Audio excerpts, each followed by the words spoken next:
Shut up, me.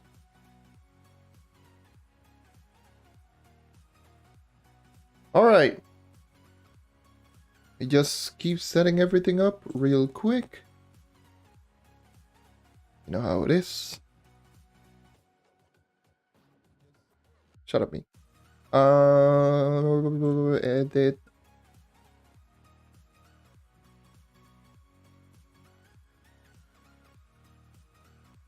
Alright. Have this ready up.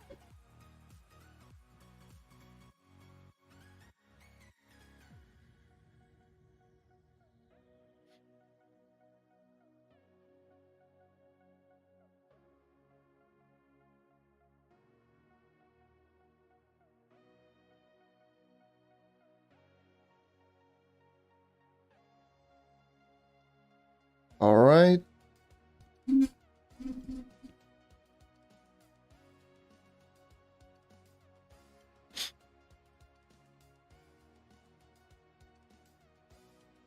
So I think that should be everything ready to go.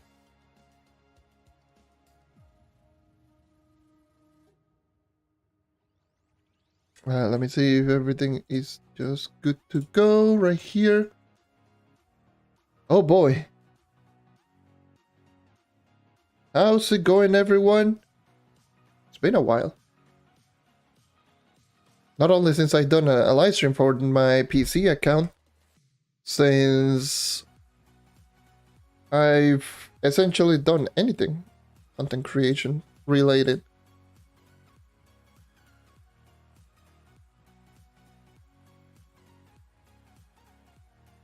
Oh boy. I just logged in and I already see people just talking about, oh, yes, which are the best characters. Goddamn. Never change, I guess. So, today I'm just going to be grinding some Sagely Blue Dragonscales. Because I want Shaoran, and Shaoran is essentially just free mastery. And yeah, I just wanted to sit right back down and realize, holy Jesus, what the hell is that? My apologies, I cannot read that, so please see if you can just put it down in English. That would be great. Eh.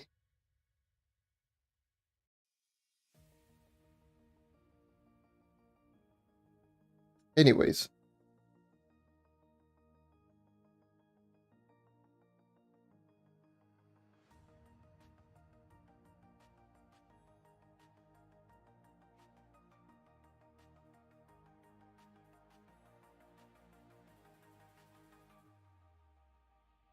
I'm just like right now in error mode, try to say anything, just ha. But yes, I'm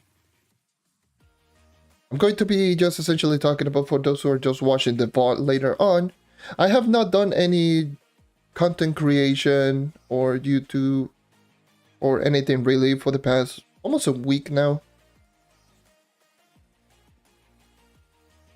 And the reason being is just, first of all, the Bomber Royale Season 3 literally just took away a lot of motivation from me. Like, it really did. I felt like it was just... it hurt.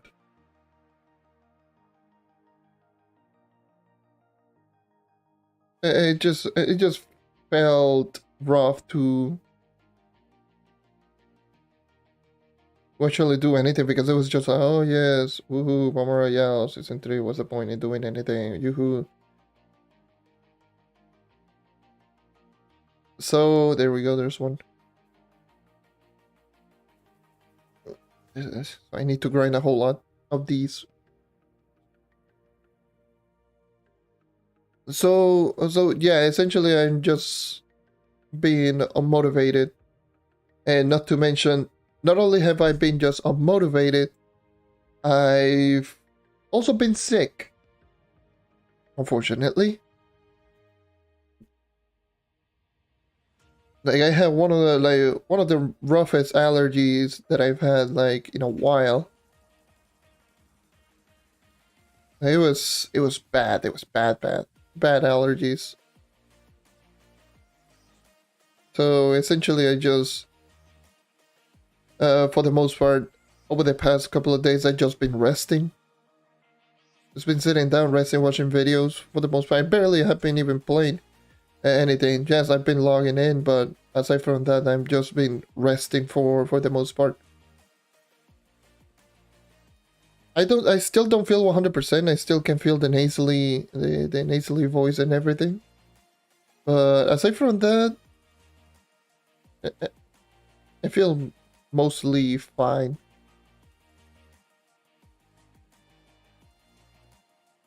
Yeah, still no Shaoran the rework. Yep.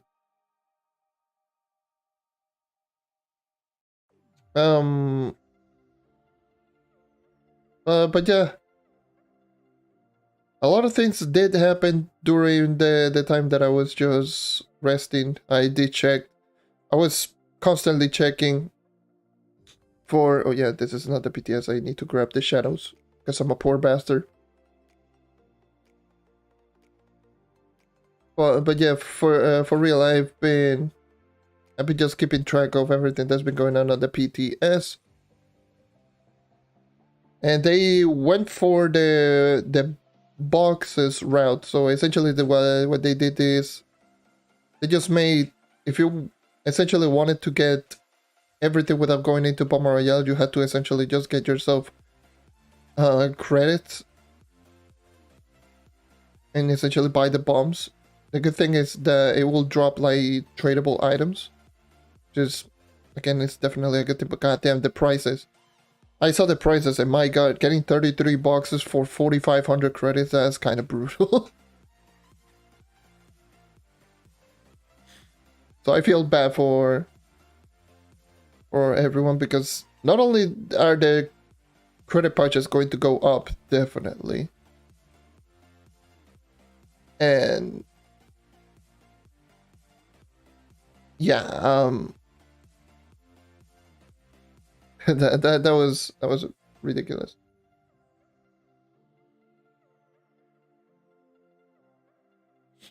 But yeah, for real, I've just been resting. It's the update has been a little bit better, but it's still, in my eyes, one of the worst updates that they could just drop. Just not only because of the content, it's also the timing. The timing is horrible. Like they drop in the Shadowhunter rework, Shadow Spotlight, and Shadow Spotlight generally didn't bring a lot of new things. Well, actually didn't bring anything aside from the class rebalancing. And so it would have been a better thing to just drop in something that just fills the void on the Shadowhunter rework, not granting anything, Shadow Spotlight. And dropping this update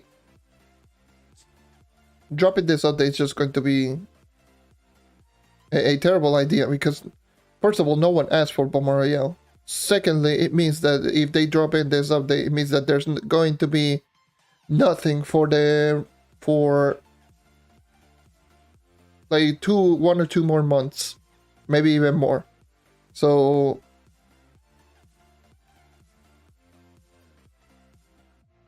it's definitely not a good thing. At least for console, we're already used to not having any type of new content for longer, but on PC, you know, definitely not a good thing. Yeah, Patreon is just going to be super expensive.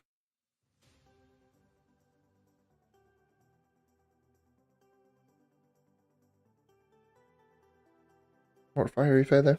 Also would be nice just to get the Fiery Feathers as well.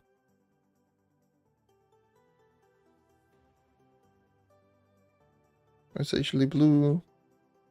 I will have no volume today. Maybe I'll put in volume later on the stream, but for now I'll just play without any volume in game. But yeah, for real, is going into the pay to win route. I don't know how I feel about it. I mean, again, it's better than nothing. It's better than just having to forcefully play Bomber Royale. But at the same time, I don't know.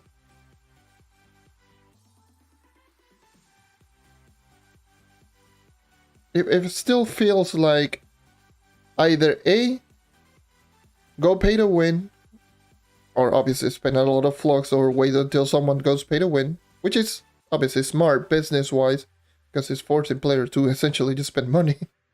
But at the same time, it's like there's no other alternative, either that or just grinding Bomber Royale itself.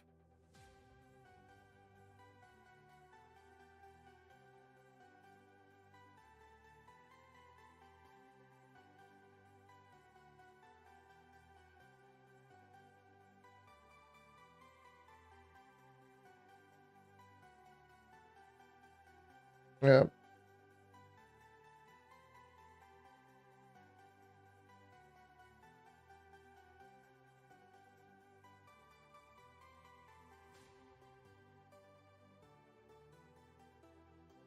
All right, let's go north. But yeah,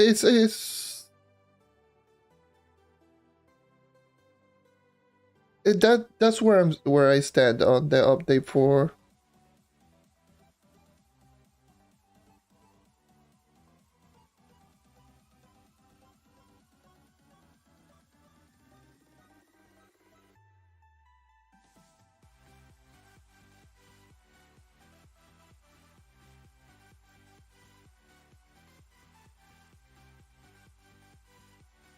I don't know why people still use the knight without Spirit Squire. I'm sorry, but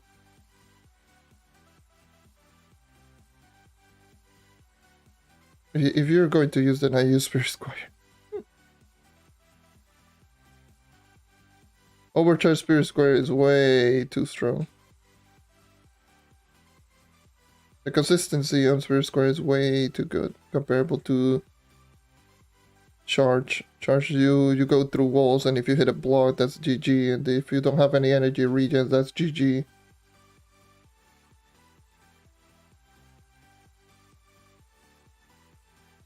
Set movement speed of 225, which you can reach higher without with using Overcharge Spirit Square.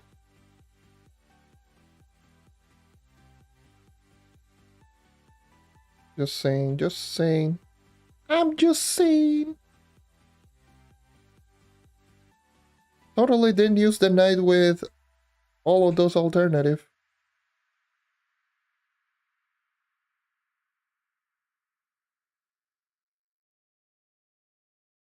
Did you save your Bonfest bounty? I don't know. I got one and well, the Bonfest bounty is the mount. I don't know. Maybe, I guess. Like, I grind a whole lot here on PC. That's how I managed to got myself back to over 2 mil flux, despite just increasing my mastery to like 370. So, was just grinding those eggs and sold like 6 or 7 of those Bonfest bounty. If you're talking about the Bomber Royale bomb skin, I don't know. Probably I just tried to sell it. But I don't know. The thing is I just never hold on any items. I just sell them as fast as I can. I never hold any of the items. Because I never see the point. It's like, oh yes, I'm going to hold the item for like 3 months just to get like 100k more. Like what? At that point, I should have already gotten 100k.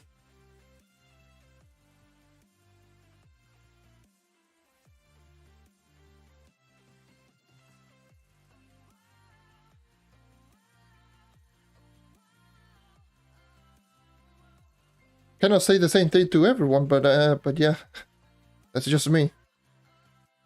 I do be weird like that.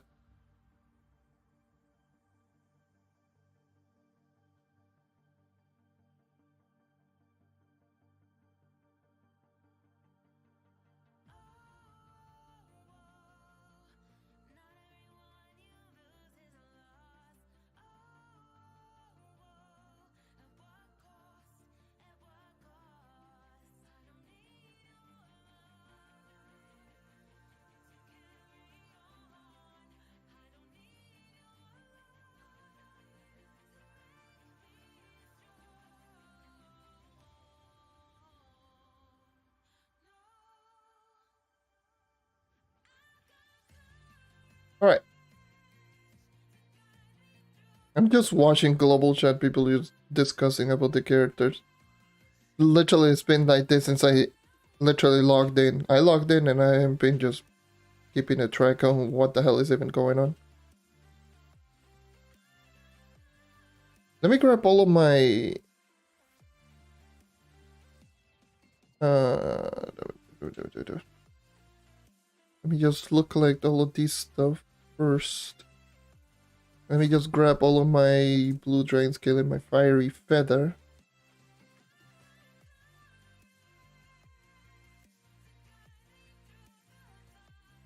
So 40 and 32. Can you even put, can I put them right here? No, I cannot. Then. Alright.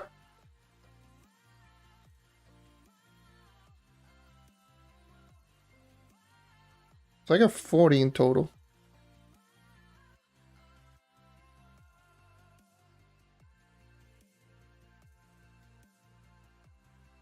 I need 100. That's pretty rough.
It's sad that they removed nukes in Delft. No, thank you. Thank you that they removed nukes, the Dreadnought nuke in Delft. Holy Jesus, imagine if Dreadnought had the goddamn nuke. Dreadnought is already a pain to kill. Holy Jesus, how about no?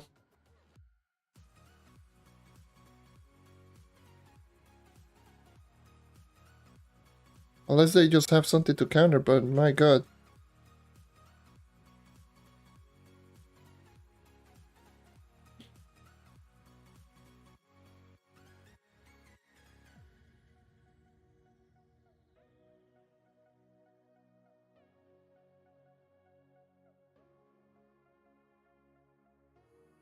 I have like 72% crit hit and it feels like I never crit.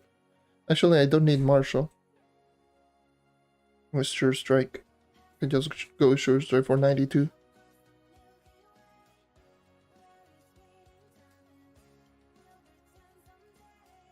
I mean, I still one shot, I don't.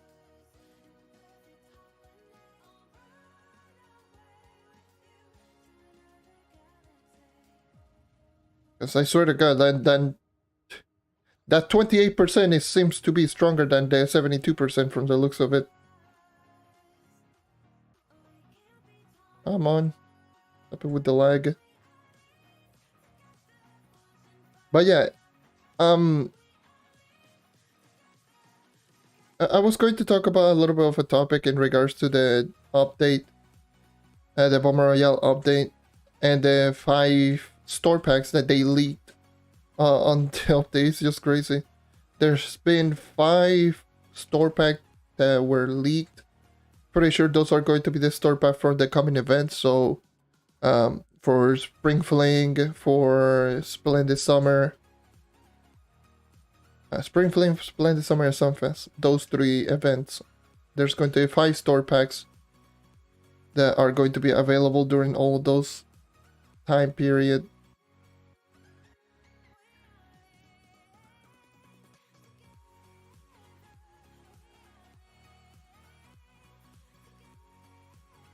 And I'm going to do a video about it. I already recorded it.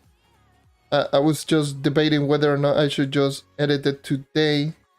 The thing is I said to myself, if I was feeling better, I was going to do a Shaoran grinding live stream because I wanted to grind for Shaoran, which is what I'm doing right now.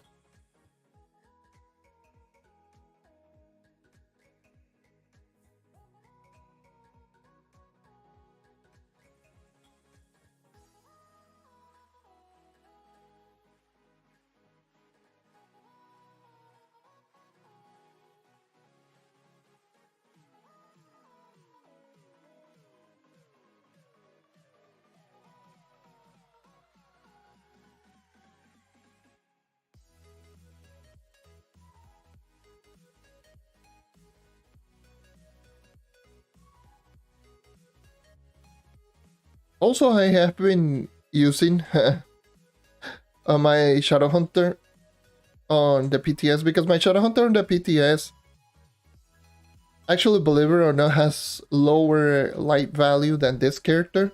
This character has 5600 light.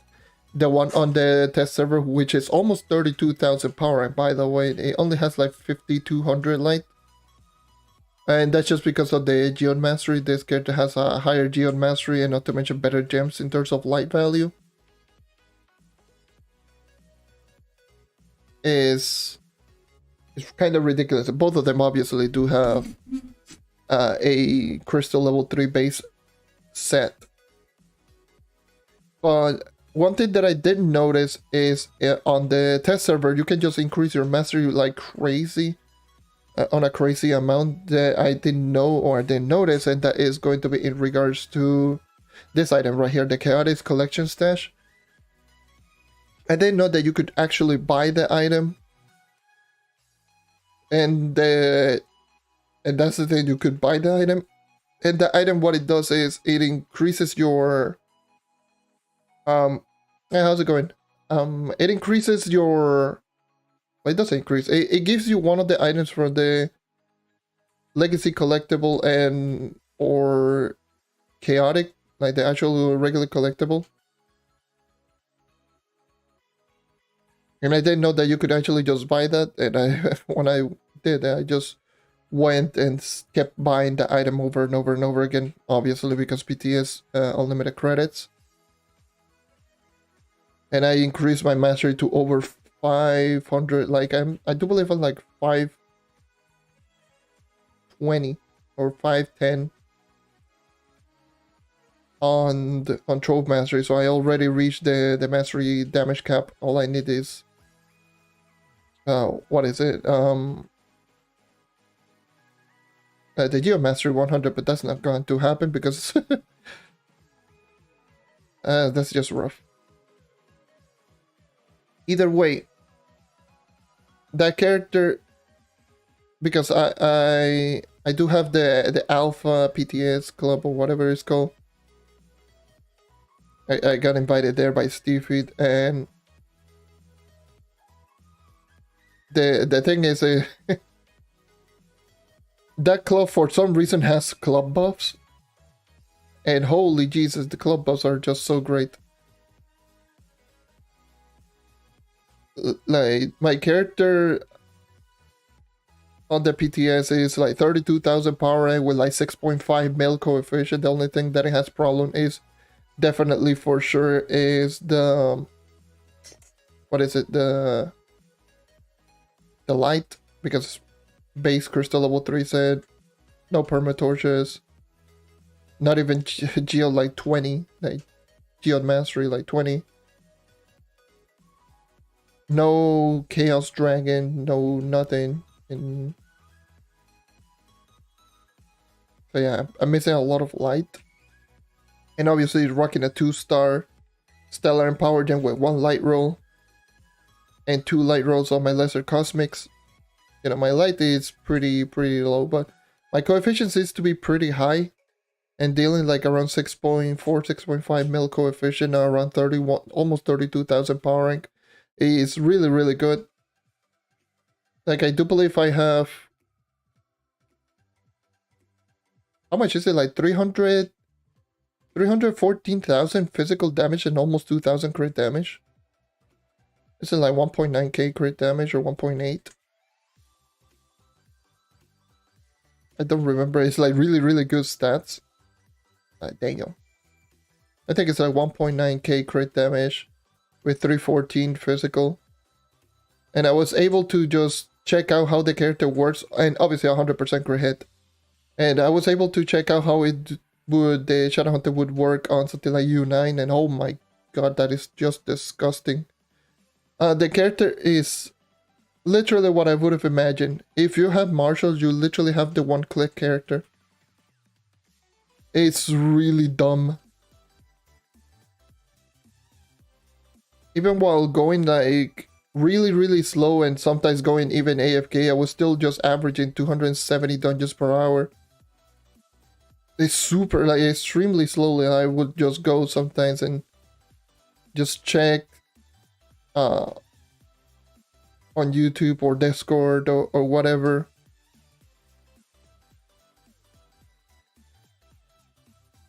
It's just crazy how dumb good it is. Like you literally delete everything just by one click. It's like the literally one click character is so funny. Boss one click. It literally feels like this against every single enemy, including bosses, with Marshall. It's ridiculous. Because I do believe with pots I'm dealing like 32, 33 mil. 32, 33 million damage with obviously 100% crit hit. 33 million damage. U9 bosses have... the only one that can resist 2 shots is the 3-star that has 75 mil HP without any bonuses. So 75 million HP, if I do recall correctly, on U9 3-star bosses. So that's still a 3 shot, so it's still a 1 click. But aside from that, like world bosses like get 2-shotted. 1-star, every 1-star bosses, the one with like bonus HP or not, they do get 2-shotted. If I do recall, like weaker 1-star bosses do get 1-shotted. I don't remember if they do, but still doesn't matter. Like, it's just dumb. It literally just, I was just going like, what the hell is even happening? And same goes when I was using that same Shadowhunter. And keep in mind, my Shadowhunter on the PTS, aside from obviously not having the highest light, it doesn't have a maxed out crystal level 4 set, and it also doesn't have a Bard subclass. So it's still missing quite a lot of movement speed right there. So with base 97 movement speed without Bard subclass, I was running in U8 when the Bonfest event was available. I was trying to just see how fast I can actually go. So this is without grabbing dungeon chests, or grab them if I care. Or if they're already there, I will grab them. But for the most part, I would just try as fast as possible to its fullest potential. I was going at the fastest pace that I could possibly get on any character, which I was going on average of 345 dungeons per hour. And not to mention that is over the span of a whole hour. So yes, I did grind it for a whole hour and did around 345 dungeons in the whole hour of grinding. And in some cases, my pace was reaching upwards of 360 dungeons per hour.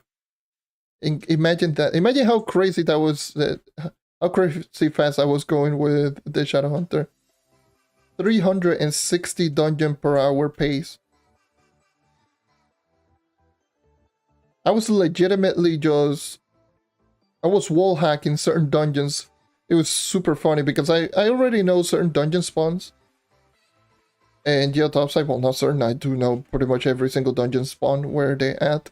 And if I do see a boss objective, I will literally just shoot through a wall, and I would kill the bosses just through the wall immediately, just going like this. Oh yes, just kill the boss immediately. And sometimes I would just kill the boss before even getting into the dungeon, which happened a whole lot during the bonfest event, like going like this and just killing the boss immediately.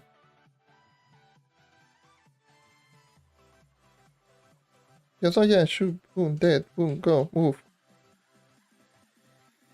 So, a 360 dungeon pace without max crystal level 4 gear and no bar sub. So I can't imagine the actual pace with bar sub and with with max C4 gear, like 112 base movement speed, plus the 15% from bar sub every 15 seconds for, well, every 12 seconds essentially.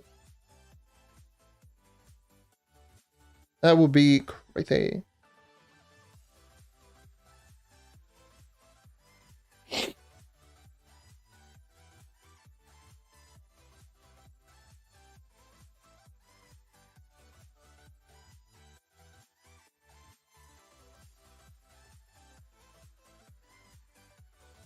But yeah. You're going for number 1 effort. What effort are you at currently? That's Knight. Well done, me. That's Neon Ninja. They're in 23k. And you reach 30,000 by the end of the week. Let's see.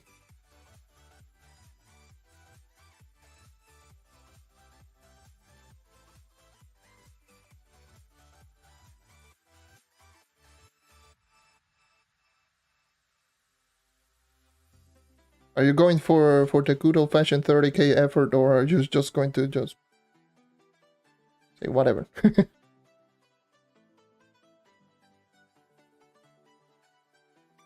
30k is not easy, I will say.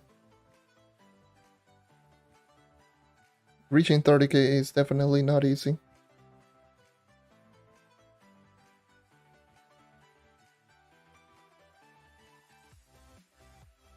Oh, I see.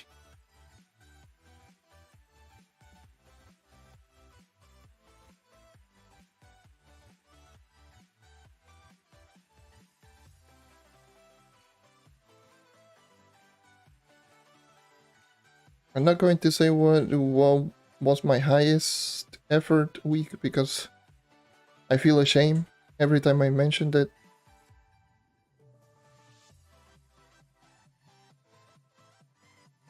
And I don't think I will ever in my life get to that point, ever. It's probably the craziest. It was early Delve weeks.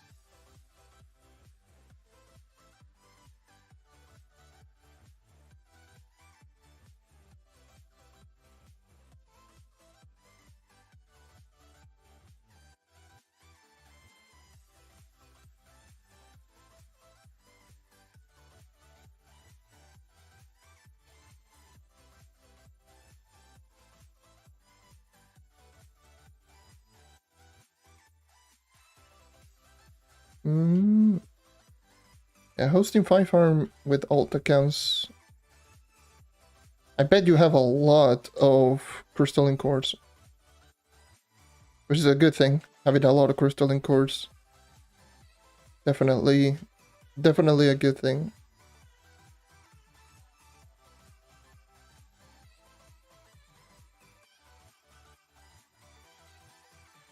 Like, I don't do a lot of 5 farming anymore, but I should definitely. Well, yeah.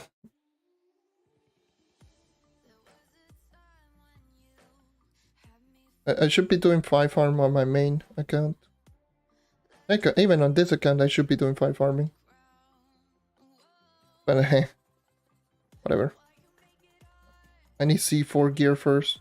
Which, by the way, speaking of crystal level 4 gear, you can tell Shadow Hunter 28.5.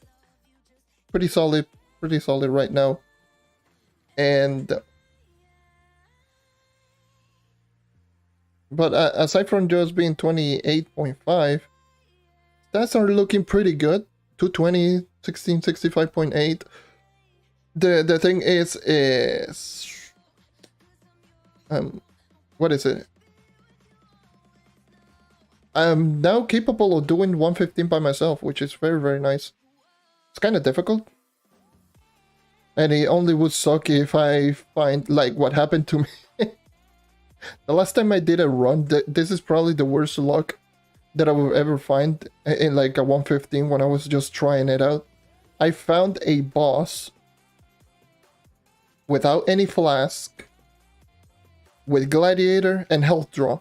Like, literally all three, like the 2 defensive buffs and no flask. That was, I saw that and was like, bruh, why?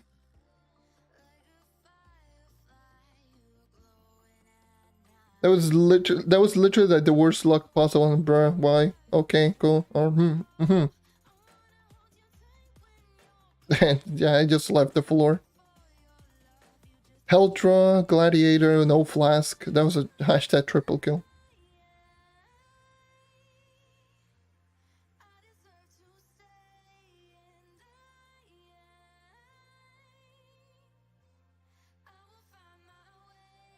That was really funny. But it means I can actually try going for U10 Gloom on my own for solo grinding.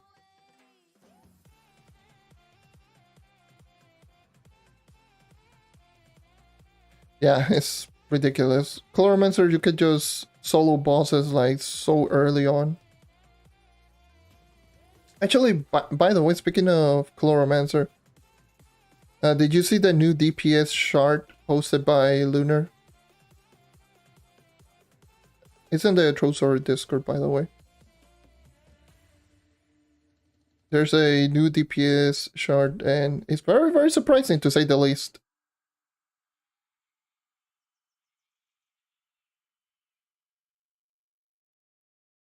Actually, with proper testing. I have the screenshot, but yeah.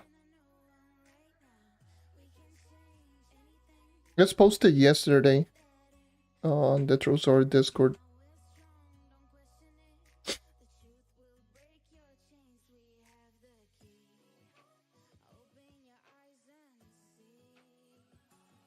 A lot of characters change. And there's a new king of DPS.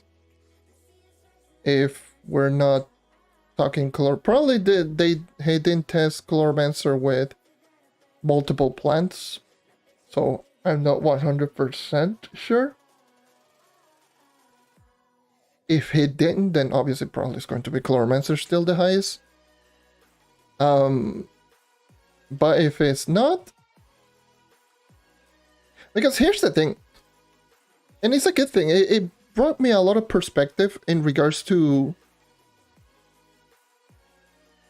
what is like the character, the highest DPS character. There's so many variables in regards to what is going to be the best character in the entire game, because, well, not the best character, the character with the highest DPS in the entire game, because there's so many variables, like, for example, ring polishing, flask, characters that can just throw down multiple ults, or multiple of one ability, like for example Chloromancer. And not to mention consistency takes into account, like, it brought me so many perspectives. The new character that right now put in the highest DPS was Pirate Captain, which again is very surprising. It was posting a higher DPS, but it was not. It was in most categories. Was it in most categories? Actually, let me just check. Let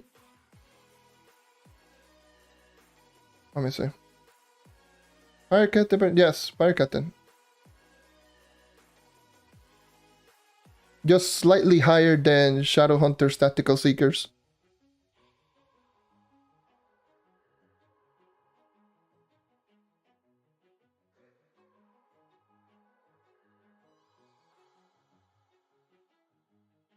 And yes, Shadowhunter is still second, which is ridiculous.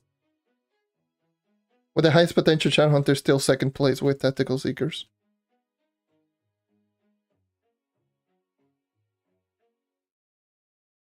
Because why not? Because it's Shadowhunter.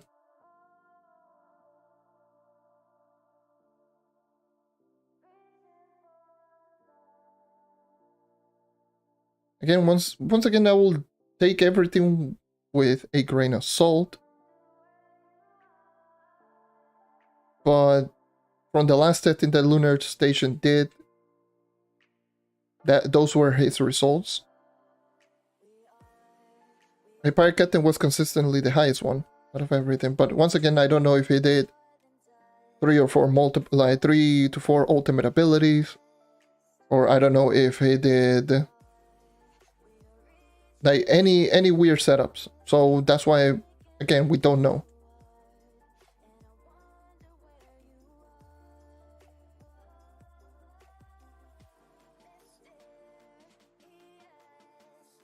And essentially, let me check, because once again, I not 100% sure. I know I can see this stuff here. And another thing that I noticed is the damage differential. It's not a whole lot.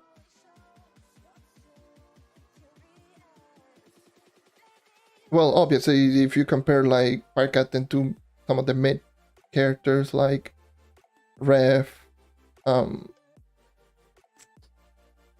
you know, yeah, essentially the Rev. What the hell is this class? Bard. That's Bard. Like Rev, Bard, Dino Tamer, Gunslingers. Jesus Christ, Gunslingers so low. I say she's really, really low, believe it or not. It's always been not the highest.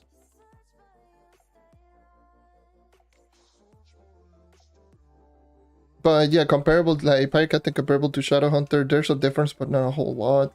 Comparable to Luna Lancer's max setup, obviously there's a difference, but not a whole lot. Chloro, so yeah. So once again, we don't know if the Pirate Captain he did the Pirate Captain with multiple setups, with like 3 or 4 ults. I'm pretty sure he did. And yeah.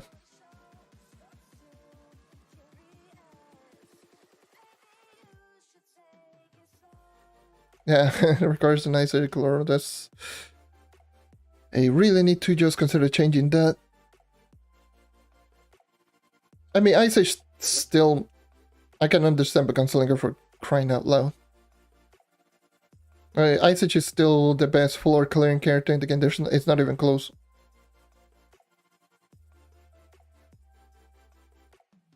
But aside from that, like, DPS is not there.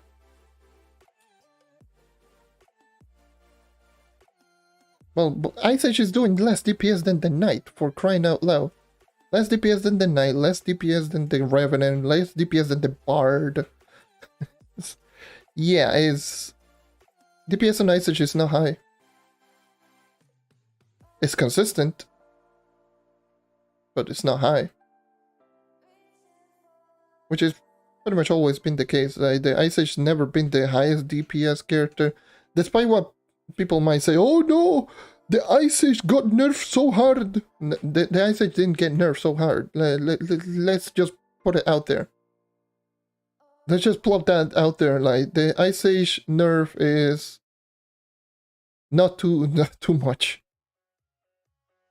It's like they lowered the what is it? 64. They lower essentially the damage from base from 2.75 to 2.25, and the explosion from the class gen, which is wrongly put on the actual patch notes, which is ridiculous. I don't know why they didn't fix it. That's how much you see how much they care about the patch note. They essentially did the copy paste instead of just actually doing the testing and changing how everything works. So they made it sound like the explosion from the clash used to deal 7.5, which is not the case. it never dealt 7.5. Maybe when it got accidentally buffed in the first patch, but aside from that, it never was 7.5, like ever. It's always been 6.3. And I can actually go into my my Xbox account, and I can just show you that it is 6.3.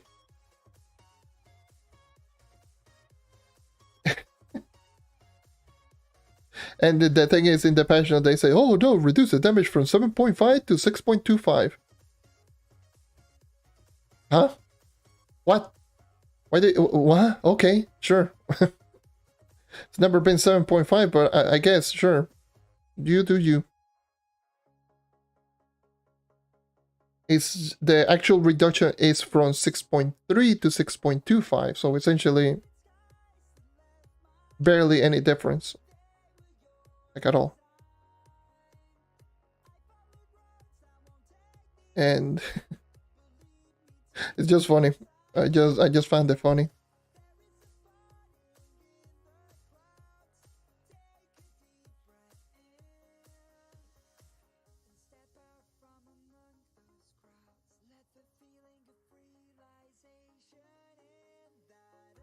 But yeah, the Ice Age...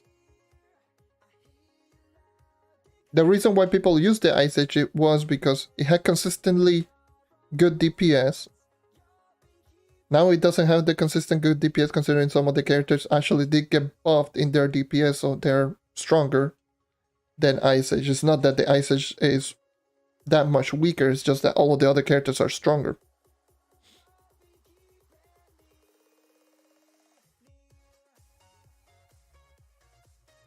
And what is it like? Since it got toned down a little bit on the DPS, all of the other characters got toned up. You know, the Ice Age now, it feels like, oh yes, it's definitely a weak character, which is not the case. It's just that all of the other characters are much stronger. But that doesn't change the fact that where the actual true value on the Ice Age comes in, which is the true value on the Ice Age is room floor clearing. Pull in everything with Vacuumatic and just destroy them everything with one-shot explosion, because it still has all the ridiculous overpowered properties.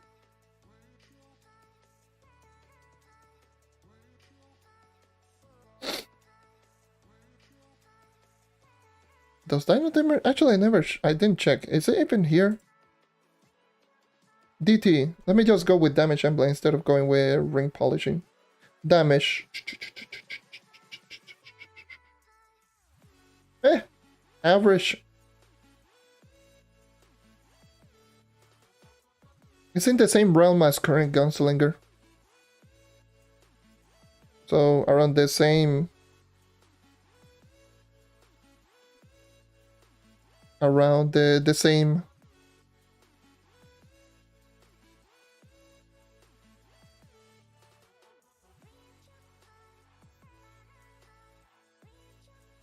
Who uses Class Gem 9? That would be me. Hey, how you doing, Bijou Gang?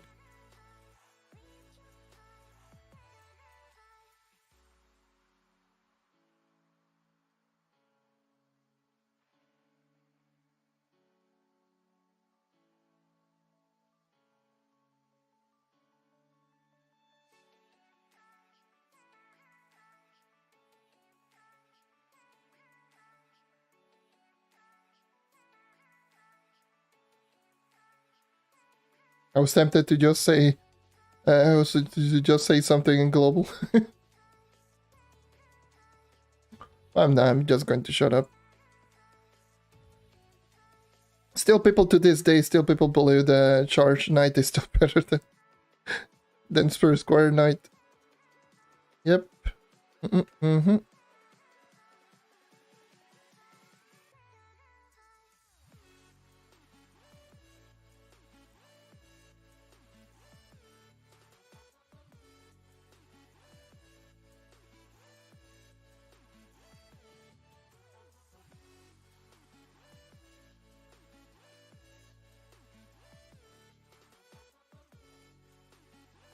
Yeah. I mean, it's just better. If you talked to me like 2 years ago, 2 or 3 years ago, then I would probably say yes, use without question. Charge is, you know, it's going to be faster than no charge than Spirit Squire. But we've been getting so many movement speed buff lately that it really just it makes no sense just to use charge, something that is a stable movement speed.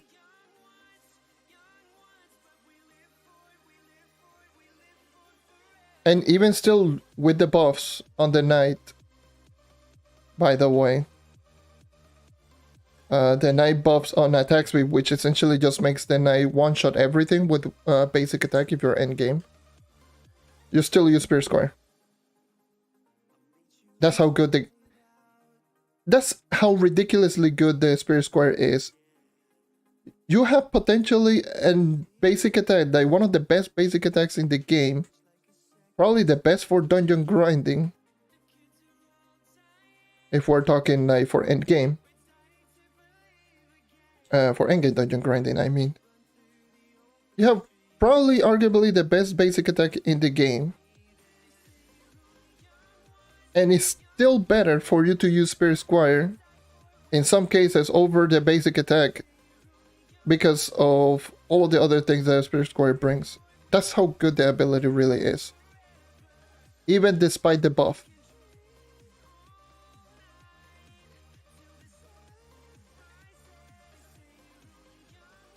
Like, at the end of the day, what do you prefer? To use a 3-block range basic attack that reduces your movement speed by 30% and one-shot, or use an ability that has 9-block range, better AoE range, and not to mention it can also one-shot. And doesn't lower movement speed. You will be incorporating your basic attack a whole lot more. Or maybe if you don't use Martial like a freak. Which, I don't know what's the point in not using Martial. There's, like, Martial and a crash. Of course I did. God damn it, Trove. I was going too fast and Trove was like, nah. Actually, I did notice I need to just get rid of the Destiny 2.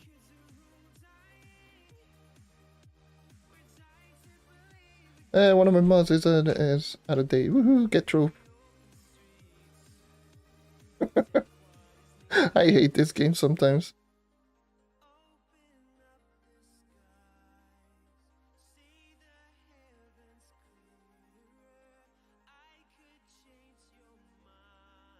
But definitely for sure,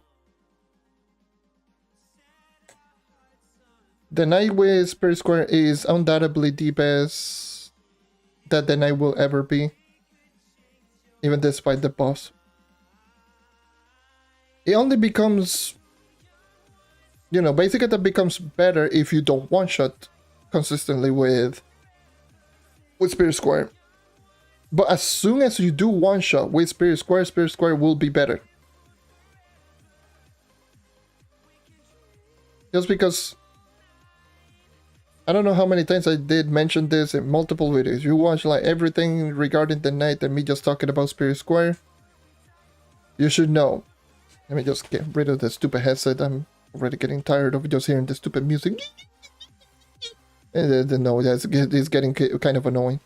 But yeah, one of the things that just makes the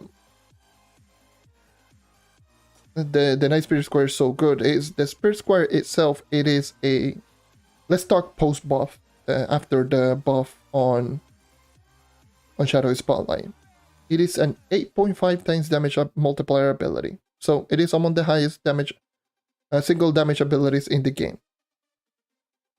It is instant cast. So press button, you immediately get the ability. There's no wind up, there's no charge up, it's literally instant cast. It has no cooldown, so even if you do miss, then you can pretty much just spam the ability.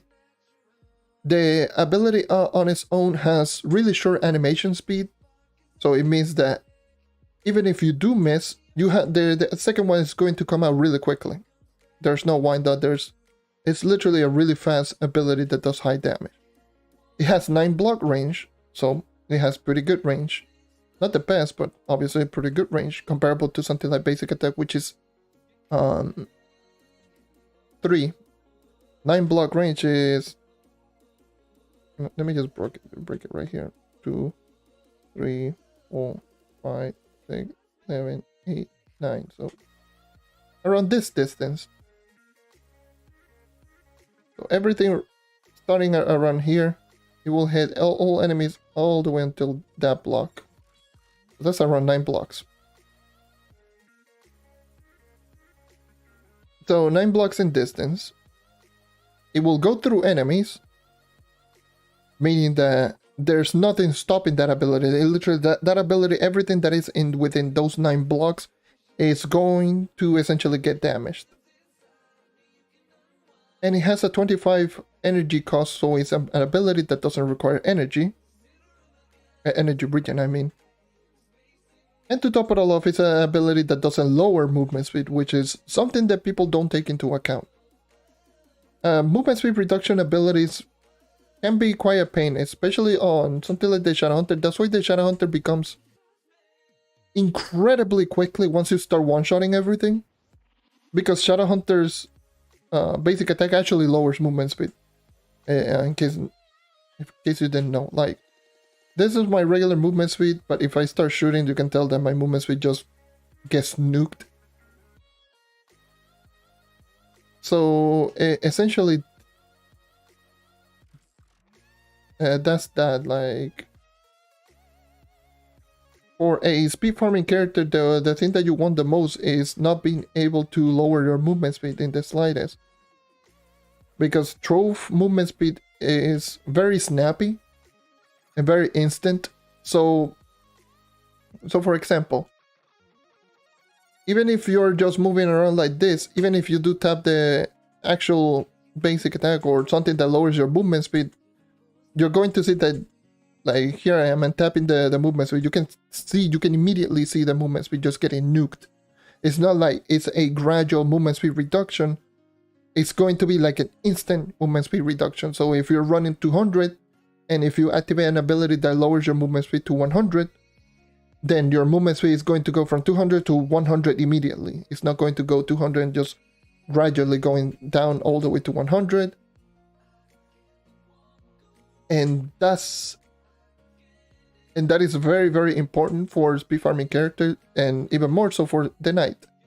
So that's why, despite this smash ability being pretty strong, having really good property, the fact that it nukes your movement speed is really, really rough. So you can just be moving around like this, and you can tell my movement speed just got killed immediately right there.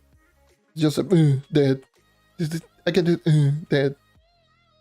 Even with the movement speed is kind of rough. Well, if you do include something like the Spirit Square, as you can tell, there's no movement speed reduction, which allows you to do some crazy shenanigans with this character. And you can just immediately just see an enemy and just throw down Spirit Square, just be running around like this, throw down Spirit Square. You essentially, you don't lose any movement speed, which is ridiculously strong.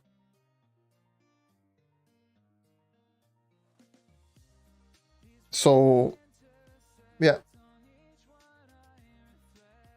Yeah, pretty much. Oldest character in the game pretty much uses the oldest model of enemies. So the skeletons, the mushrooms, the knight type enemies. Like, there's so many enemies that uses the knight model. And you can tell by both of their attacks. Like the regular attack, the one that they do like a smack, it's literally the knight basic attack. The first hit on the knight basic.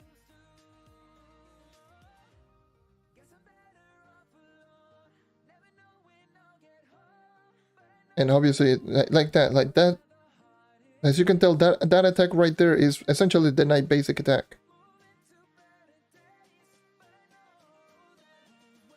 And the other one is obviously the smash. So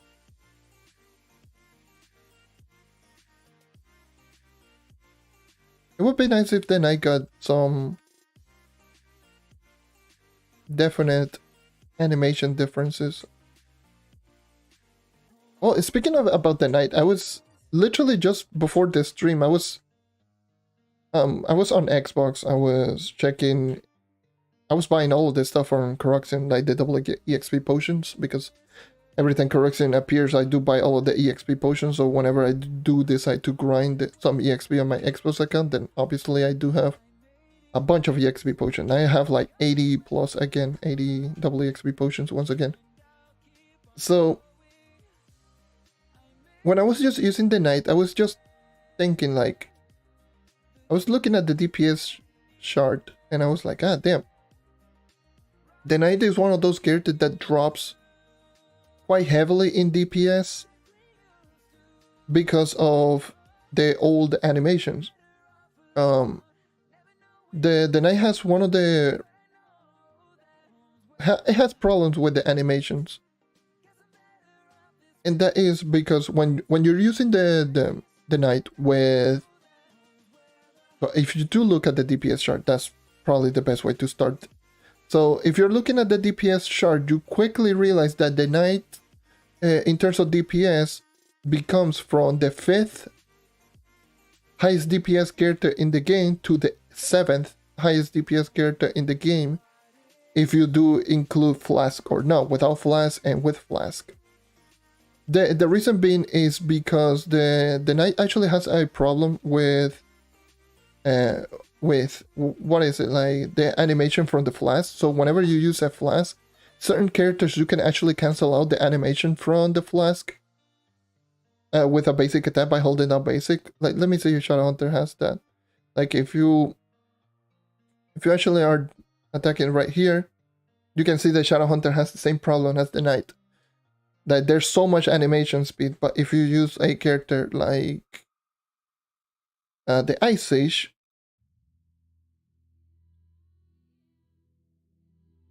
you can tell that there's barely any animation in between Flask. So you can tell.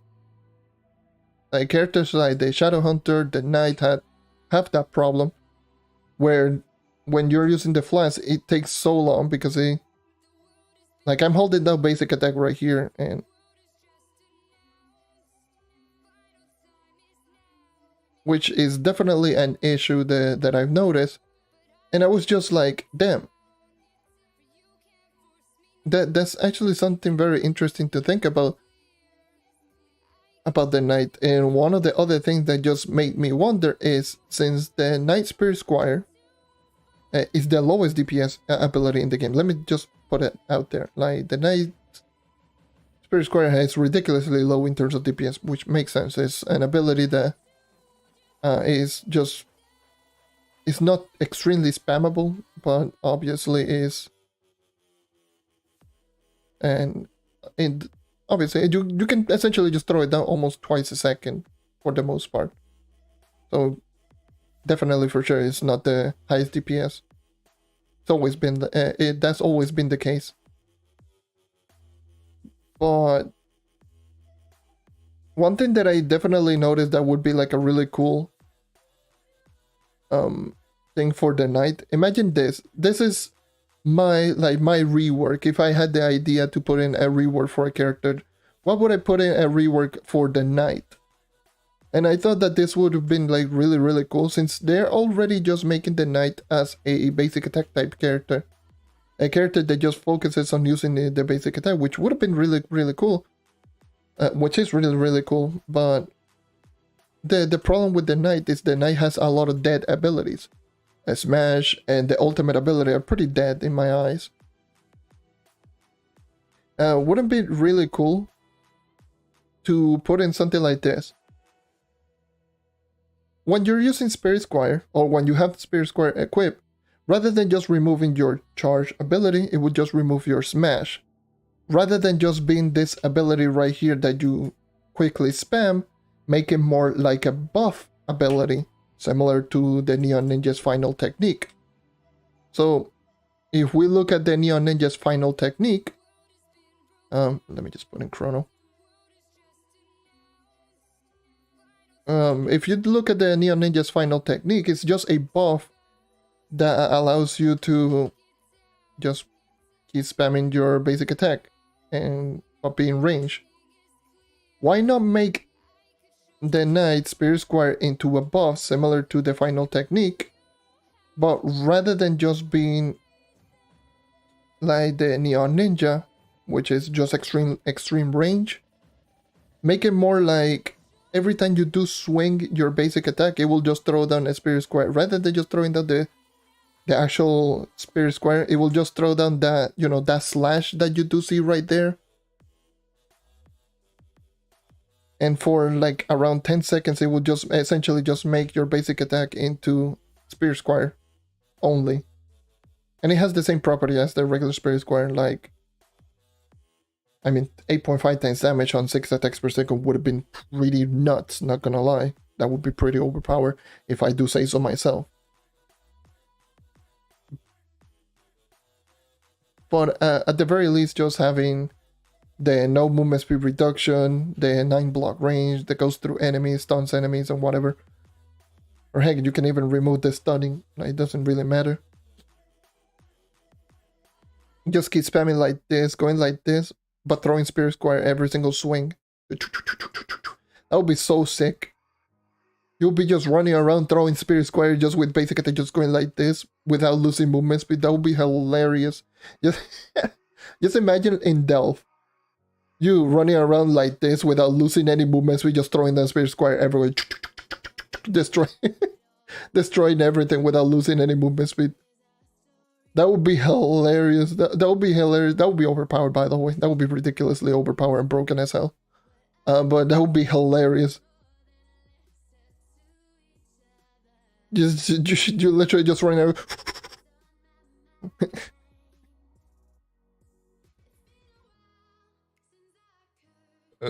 That would be funny.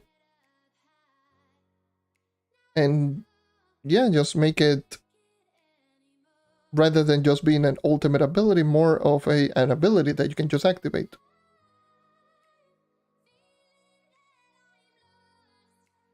That would be broken as hell, but anyways. That's a thing that I just thought of. I was like, ooh, that would be interesting, but that would be broken as hell. That would be extremely overpowered.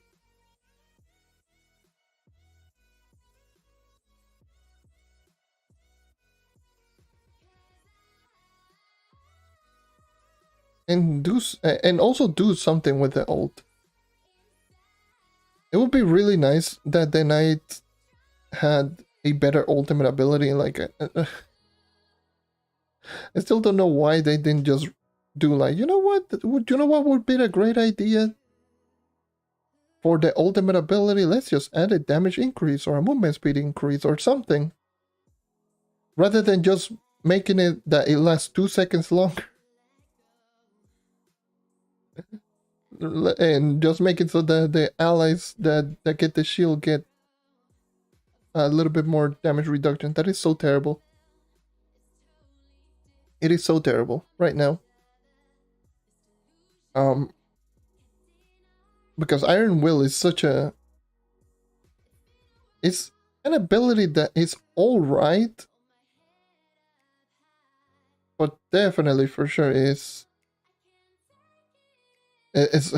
far from being a good ability. Let's just say that. Full inventory. It's far from being like an insanely good ability.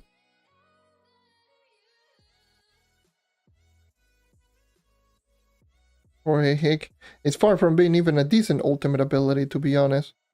Because it lasts for 12 seconds, 40-second cooldown, 50% damage reduction, heals you 100% upon activation, and obviously the shield to other players. And if I do recall correctly, also it gives stability. I'm not 100% sure, but it doesn't really matter.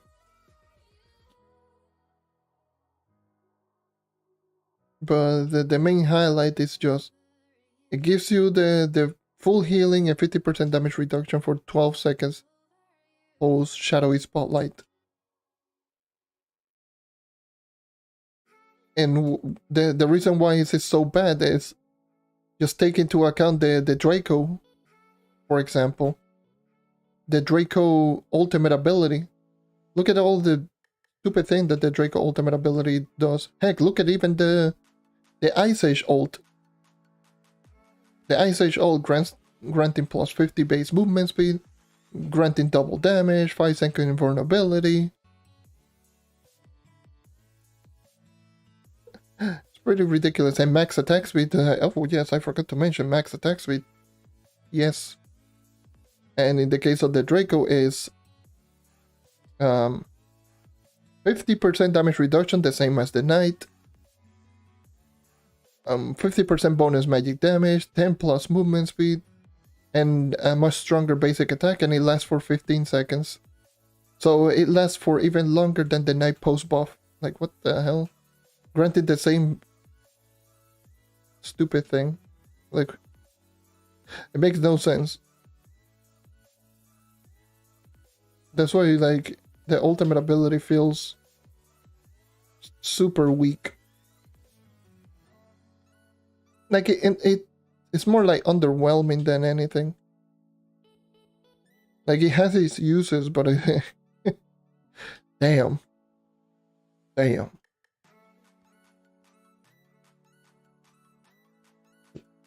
When you take into account, like, Lunar form from Lunar Lancer, the way that it is, Avatar of Flame from Draco, or the ult, the Frozen Ward from Ice Age. What else? It's pretty much the... Heck, even Banshee's Boon, for crying out loud. An ability that has a 2-second cooldown, 90% damage reduction, like, bro.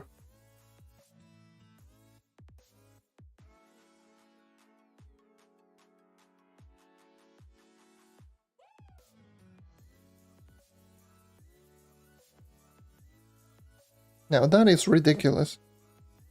The Tomb Racer's Banshee's Boon, he is ridiculous.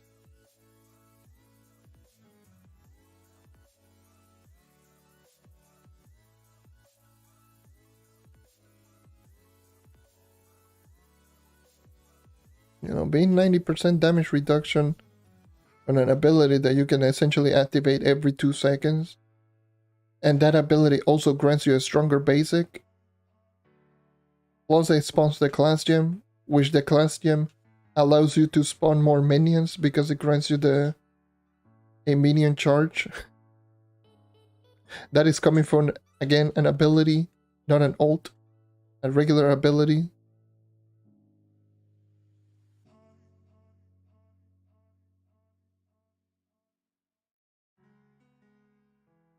There's so many abilities that are just...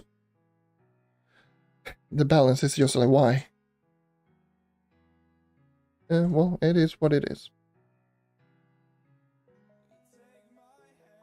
Would have been great if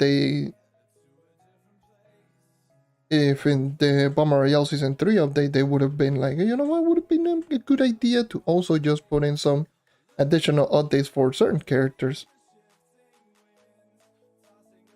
But no. Bomber Royale Season 3 is the best idea out there. Woohoo, let's go.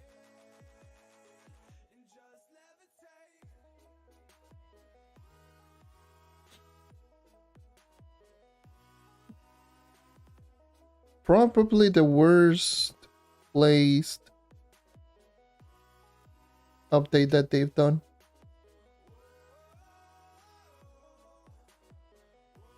Oh yeah, we drop in Shadowy Spotlight. You know, one of the more anticipated updates, class rebalancing, making all the characters just feel fresh and new and everything. But we don't give you any more content. And by content, I mean no new things. It's just the class rebalancing. So, okay, then sure, then the next update should be really good in terms of like more content driven, more stuff to do. Nope. Here's Bomber Royale Season 3. Here's your content. No one asked for Bomber Royale Season 3.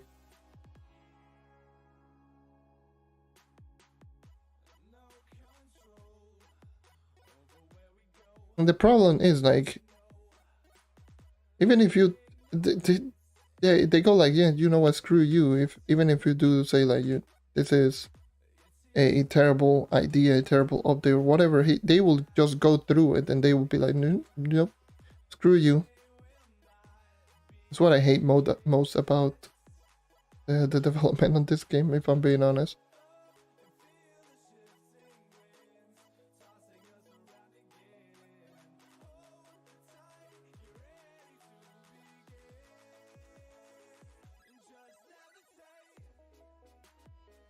Literally the definition of 2-step forwards and 7-step backs, doing a moonwalk and backflip all at the same time. That's literally the progression on Trove.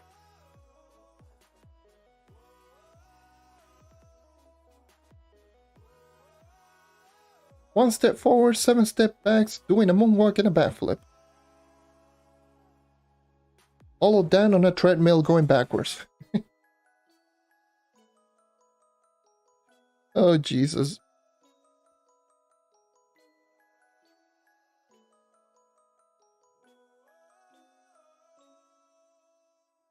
What is more concerning is, like, not only this is an update that no one asked, this is going to be the update that we are going to get up until probably June or July.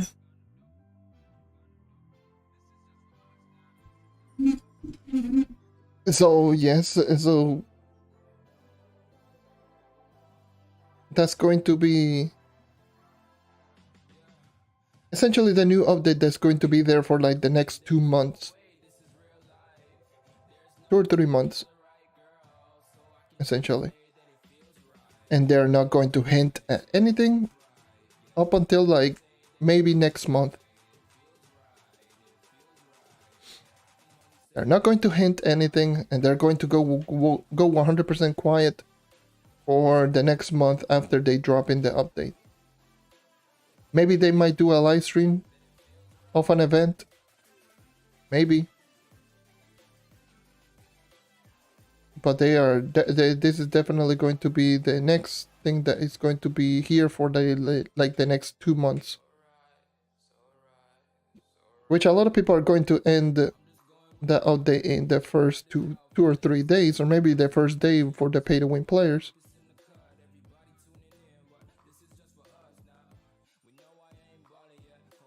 And that's it.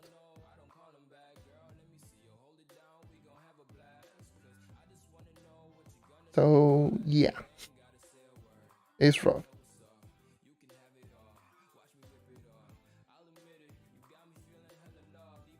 They really need to. One thing that I would really say is they really need to add in. What is it? The update. Whenever they just decide to drop in the update, they really need to add in what are going to be all of the mastery related items of the update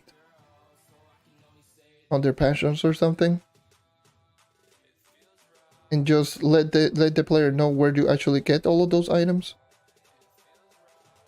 rather than leaving all of that BS speculation. That would be great.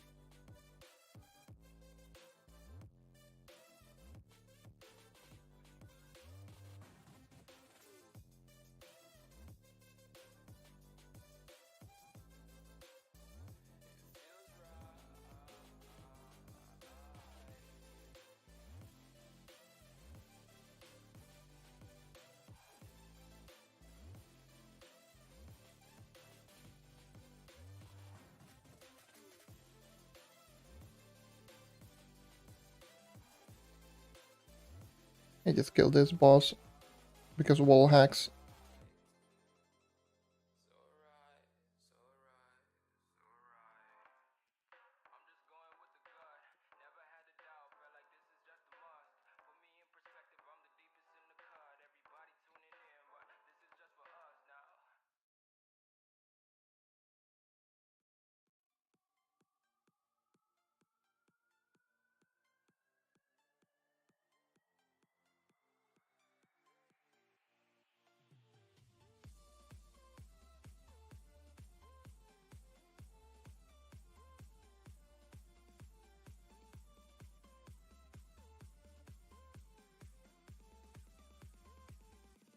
Alright.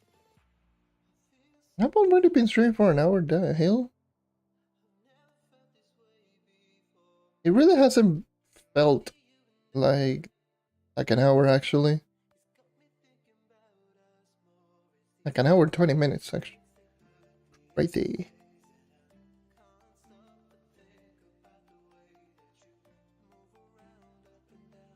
So yeah, my main objective is to get Shaoran, which is the sagely blue Dragonscale dragon, obviously because no dragon coins is needed for this dragon. Also another thing that I need to mention. Actually, now that I'm here in the Feywilds, is there any Feywilds nearby? I need some dragon coins. Of course there isn't. Why would they be? Why would they be a Feywilds nearby?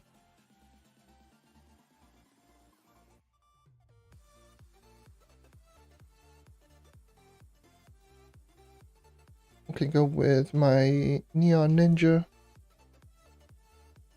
But yes, as I was saying anyways, oh, I got set 2 Sage Blue Dragonscale.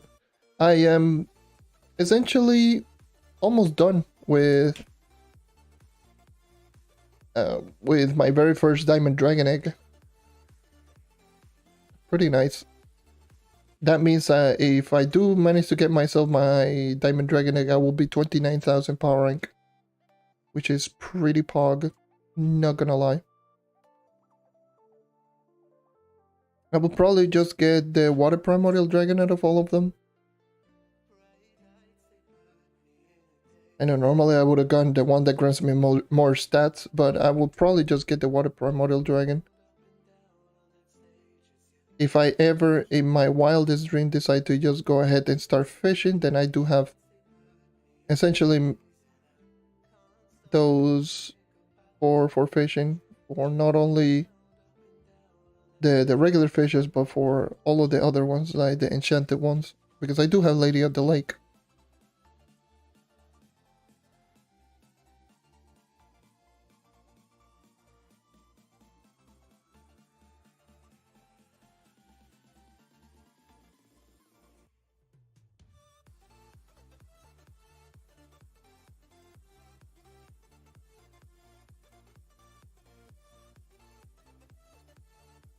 So yeah, since I do have Lady of the Lake, I could probably just use the Water Primordial Dragon, get myself some of the water for some of the areas that are a little bit more difficult to get, and then fish for those type of fishes so I can get more mastery. Because it's free mastery at the end of the day. Fishing is essentially free mastery.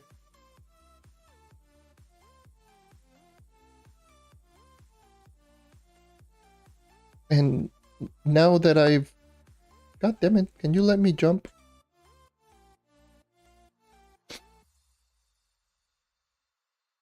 Now that I definitely notice how good increasing mastery is for your damage output, thanks to the PTS nonsense, like essentially going from 270, around 270,000, close to 280, to around 310 to 314, 314 in physical damage.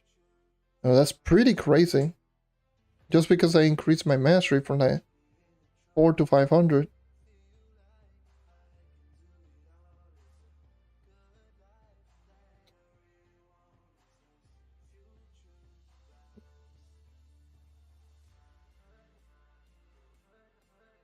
And I also need club buffs. But the only problem is I'm pretty afraid of actually just joining into a club. And especially one of those clubs if they kicked for inactivity, because obviously, as you can tell, I don't play on PC. Well, I don't main PC, so if I do go into one of those time when I'm not like active on PC, and I'm just like, do update for console, yes, then, you know, it would be kind of awkward just getting kicked for inactivity just because I've been playing on console.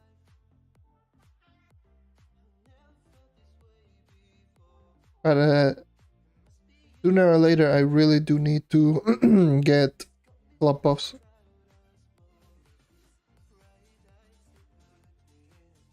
And get myself into a pretty high level club. So I can get club buffs.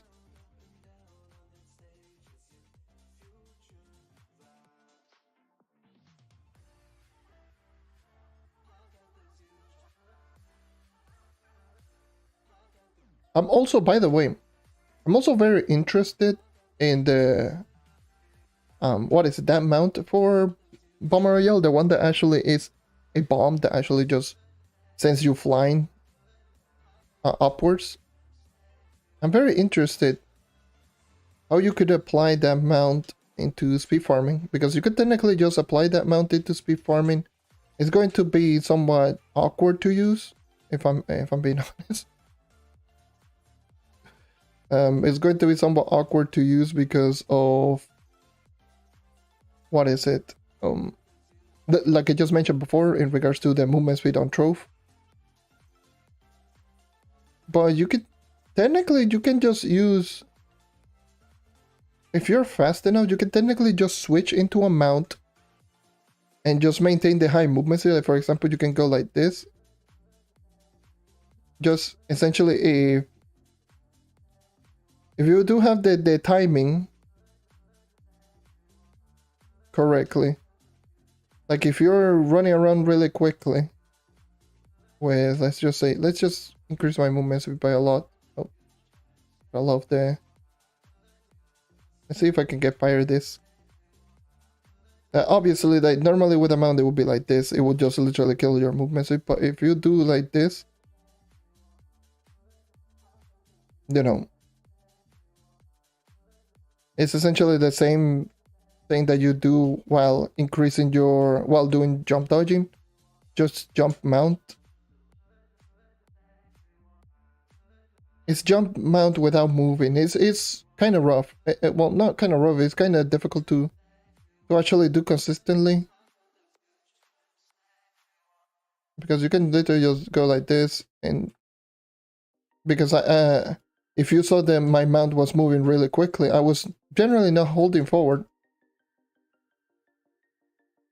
I was just keeping the same speed momentum, because the game technically just makes it look like you're falling in like really high movement speed with that same speed momentum. Then obviously like it keeps maintaining your movement speed, so you can just go like this. So if you do have the Bomber Royale mount, you could probably just do this. So if you do have high movement speed buff, you can just get all the movement speed buff, mount, jump, and then just immediately get out of the mount. Which would be really good, considering that the amount of movement speed that you do get is ridiculous going vertically, which is a problem that I always had with speed farming with dungeons like this one that is just extremely vertical. Normally you have to just keep going like this. Now it's going to be much easier to go into those types of dungeons, because you can just go, jump, go mount, and you immediately get into the dungeon really quickly. Which is going to make stuff like Geotopside dungeons grinding a whole lot better. Because in Geotopside there's a lot of verticality, and not to mention there's certain dungeons that are downstairs. So going up and down, it would be really good.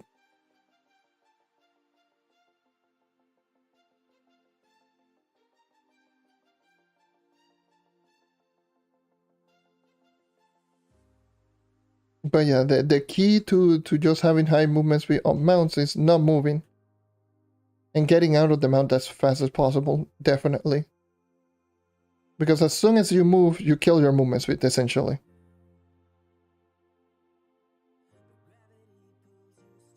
So no move, and that's it.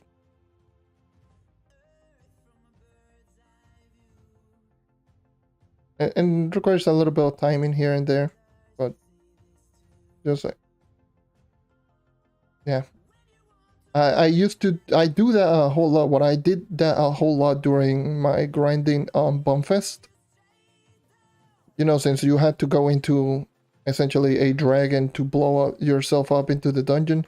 I used to do that a whole lot with my Neon Ninja. I would just jump around, be really quickly, and then all of a sudden just... Let me just get the challenge done before I forget.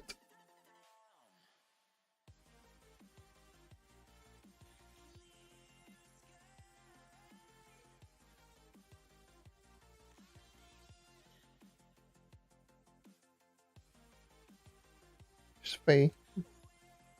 There's Faye, but there isn't a whole lot of dungeons down there. But the problem... Let me see if I can go U8. Go back into U6. Maybe I can just find the dungeon right here. Maybe? Maybe? Damn it, why? God damn you, game. Okay, that's a big rip. Mayday, Mayday. U8, let's go.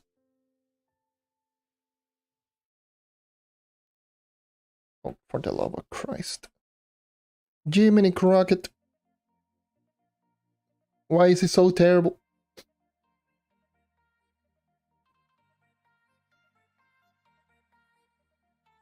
People are doing this. Yes! Now kill the boss! Yes! Thank you! Hey, there's a hey, what? Hey, why are you doing that dungeon? Hey, no, don't do that dungeon.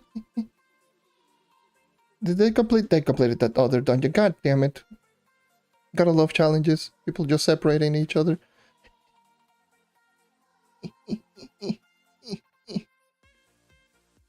Please, help! Kill! Kill!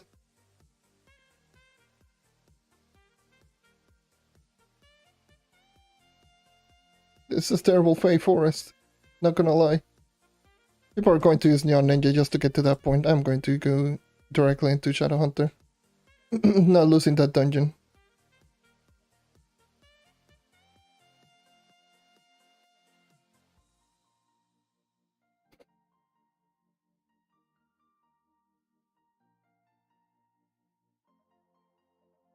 Bruh. Seriously? Oh. Yes! I do too. Ah! I am a Neon Ninja, I'm so strong.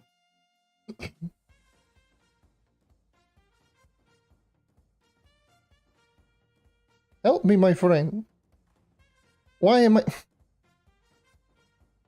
People don't even attempt to even attack the enemies while being higher power ranked than me. Like, what? Why? At the very least, I got the 40 down. Yeah. Let's do this.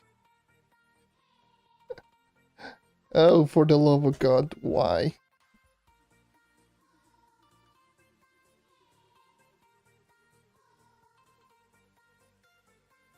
Stop attacking me, Jesus. There's like no Fey Forest. When you need Fey Forest, you never find Fey Forest. Or whenever you need a specific bio, you never find that specific bio. You gotta be kidding me. U8, let's go. Let's see.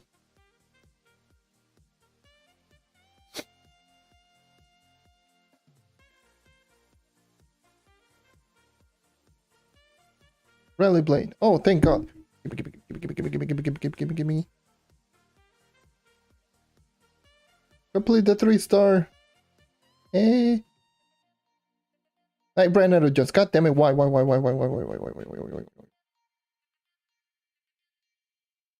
I know where the objectives are. Ahar. This is U8. I'm going to get so deleted. It's going to be so funny.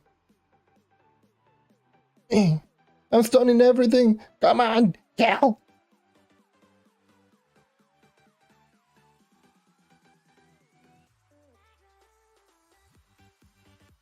Yes, do this, do this, do this, do this. Hey, hey, hey, hey, hey, hey, hey. Hey, objective, easy clap, easy clap, easy clap, easy clap, easy clap. Hey, hey, hey, hey. You son of a pickle, come here. Hey, you.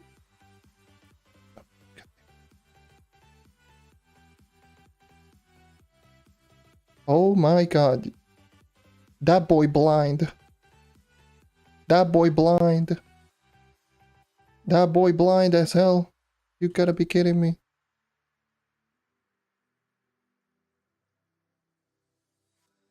Oh my god.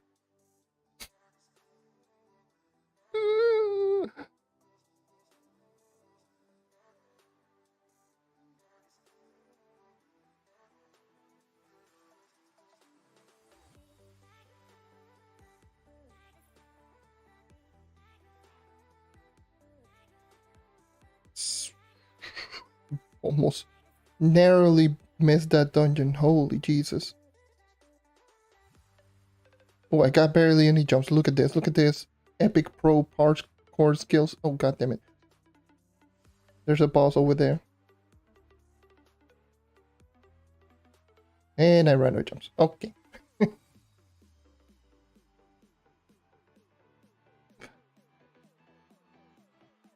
Damn, Trove. Can you not? I know I have a jump ring. I could literally just equip a jump ring, but you know what? Whatever. Who cares?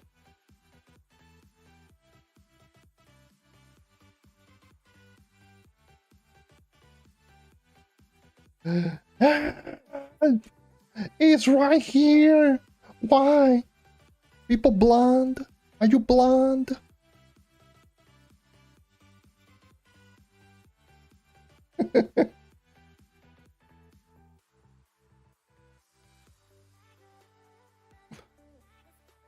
Dude, the portal is right here.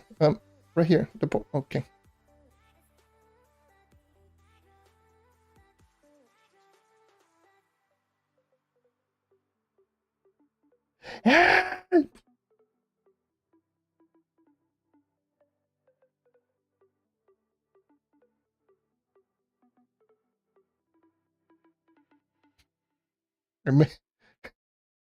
I made an entrance for everyone, and that dude decides, you know what? I'm a neon ninja myself.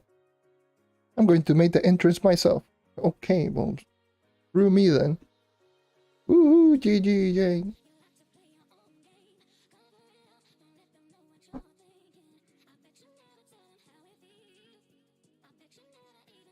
Now let's go back into the grind.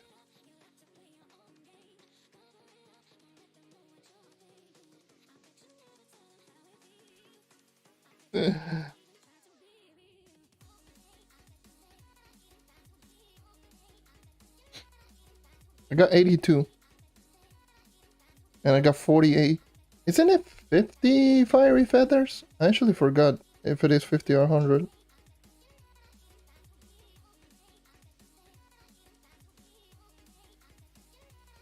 Where do you craft that? I actually forgot where do you actually craft that stupid phoenix mount.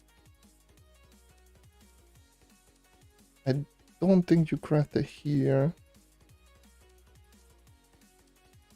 Where do you actually craft it? I actually forgot. I forgot.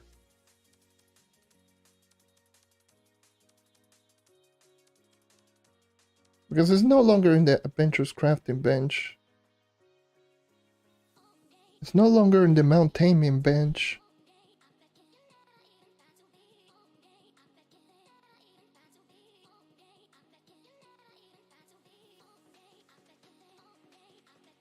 I'm going to check that one.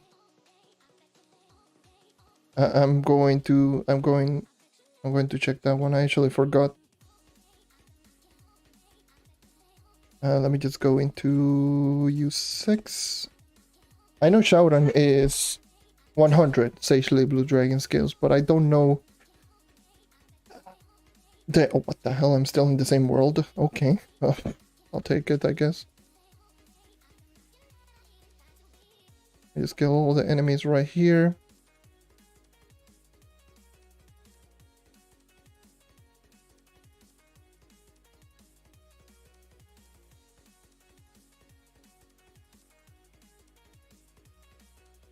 It's on the crafted section. On body. Where do you actually find that stupid mount?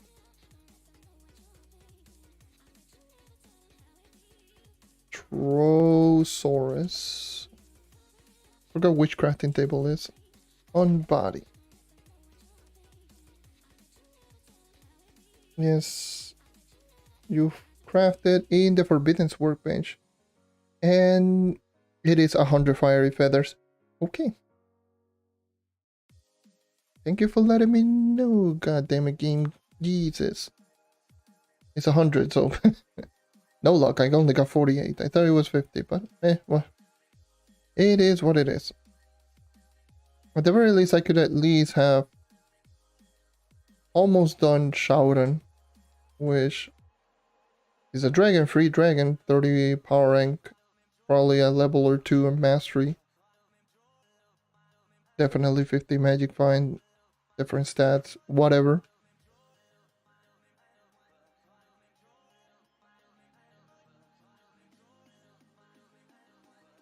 Depending on how I feel, I might just go for the Phoenix Dragon. The Phoenix Dragon?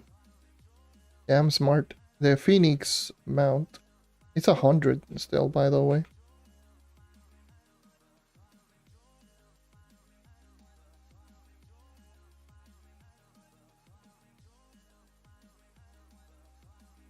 And I got 2. Yay. Already got 2 of them. Now I got 50. I need 50 more. This game knows. This game be like, oh, you're almost done with this one? Oh, well, let me give you some fiery feathers so you can actually grind for the stupid Phoenix mount. Sure. I guess.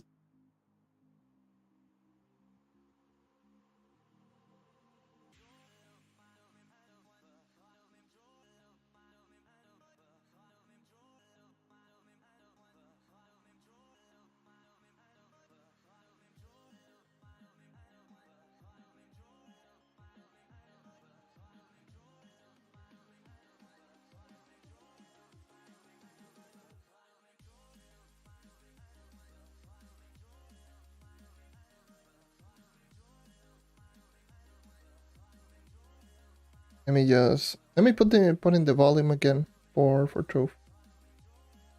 Skip. Settings. Audio. Master.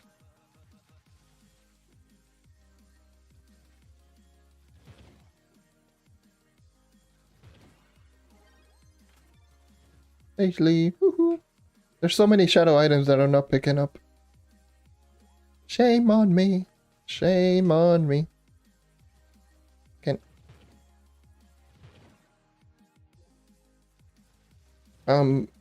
What is the ping here in this world?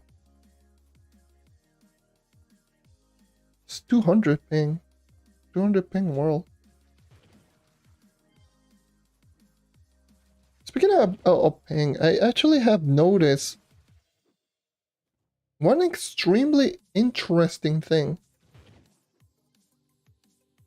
on for PC. More, well, not for PC, 300 ping for myself, jeez.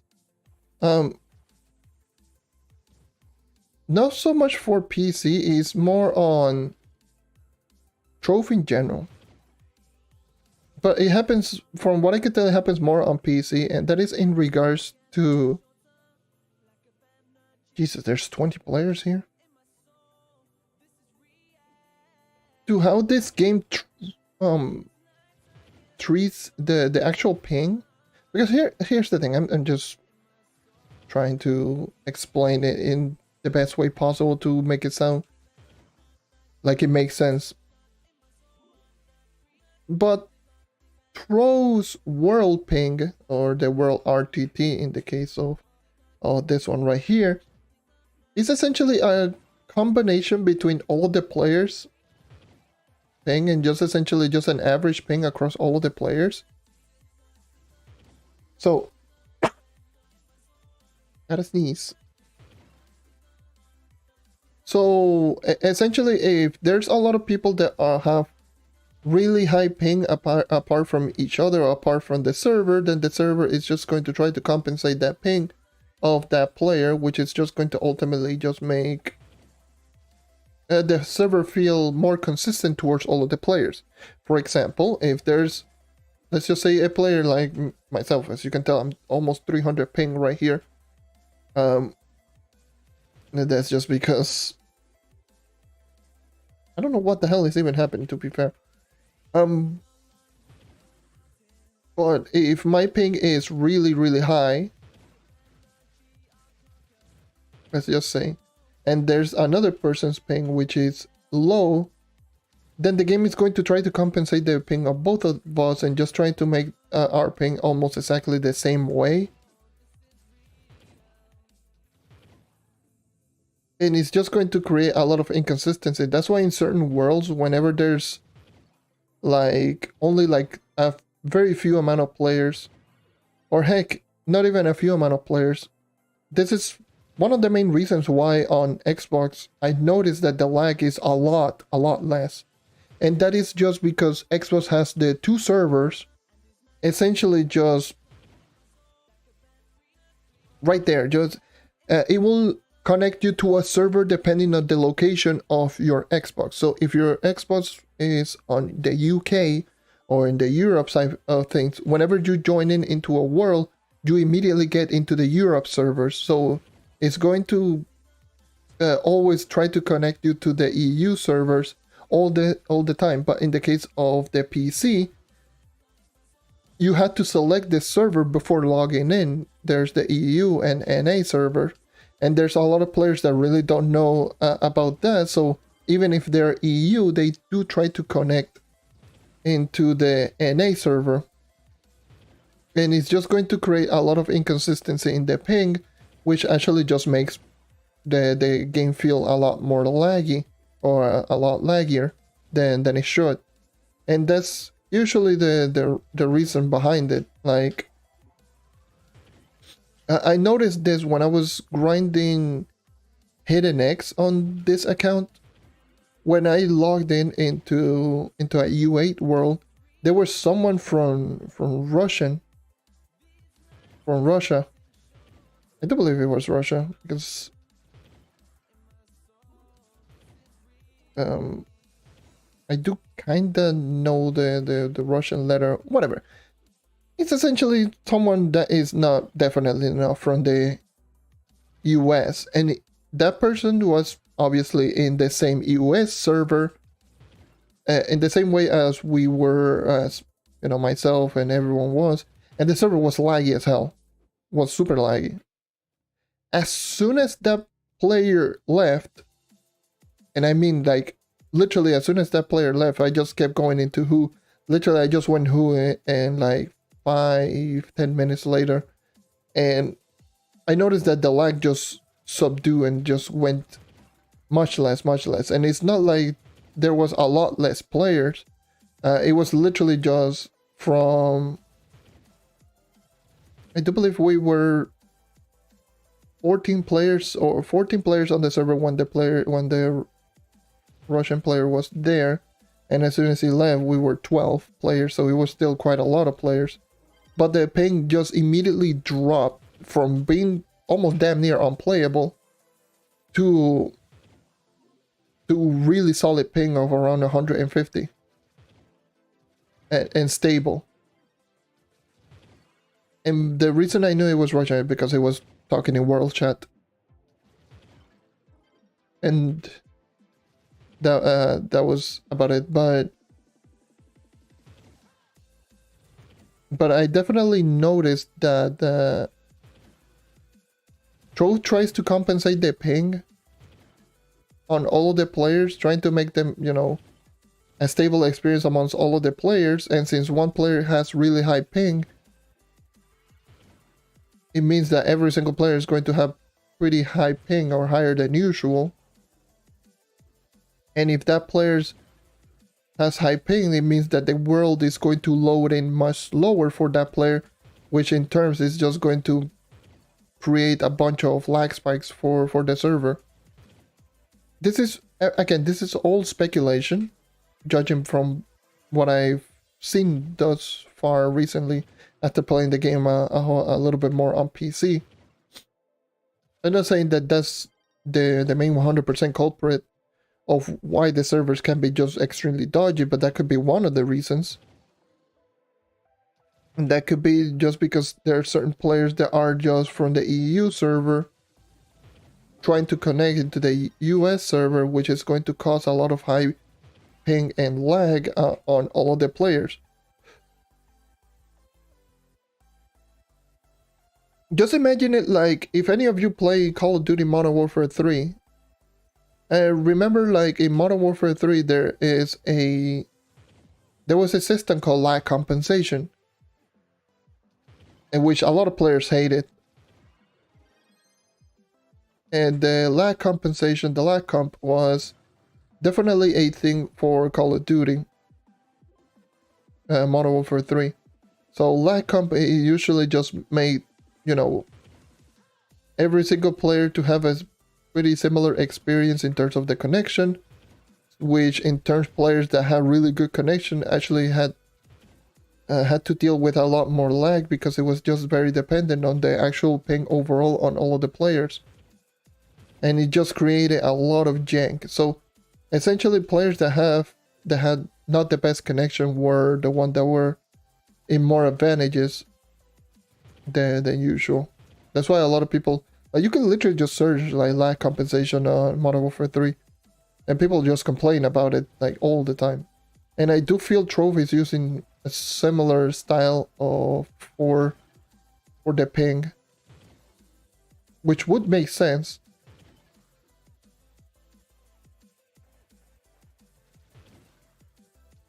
Which, yeah, it would make sense a whole lot.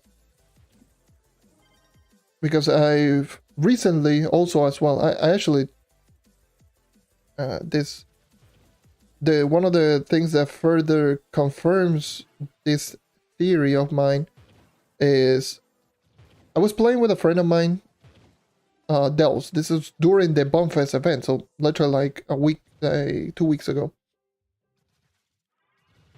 I was grinding with a friend of mine, and he was lagging quite a lot. He was having a lot of internet problems at that moment.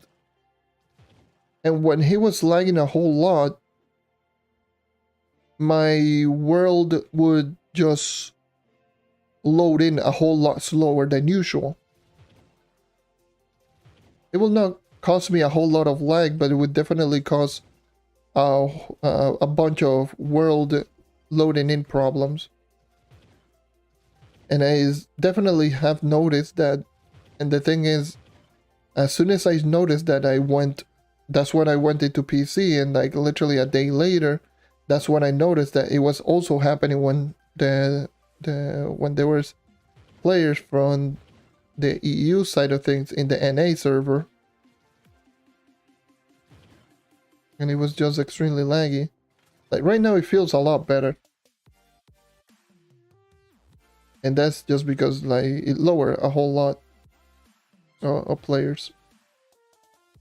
Like if I actually do check before, there was 20 players right there. Considering that now there's a lot less players, look at the ping.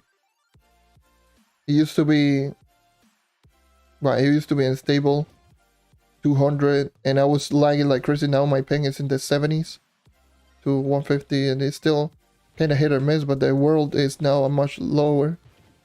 So that's definitely that's the thing that I've been noticing very recently. So one of the things that would have been really nice is if they do the same thing that they do on Xbox. They will automatically connect you depending on the location of your PC. Wouldn't it be great? Like if you're on the EU server, you will get connected into the EU servers. Well, if you were from the EU, you will connect it into the EU servers. And if you were from the NA servers or the NA side of things, US servers. maybe that would be one of the things that would definitely make the game feel a lot better, because I don't know, that could be one of the reasonings why there's a lot of lag. It feels like it, because I noticed that whenever I play on PC, I lag a whole lot more than on Xbox, which is weird. And in some cases on Xbox, there is worlds where there's way too many people, and it doesn't lag as hard as on PC. Like on PC, it lags a whole lot more, and that could be the case. That could be one of the reasons.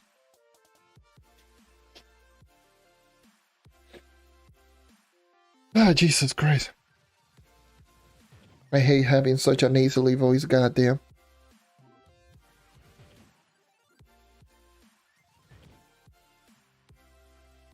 But again, once again, this is just a theory of mine. Just paying a little bit more attention to all of these. So maybe that could definitely be a thing to look into. Because imagine, people from the EU would immediately just get connected to EU servers.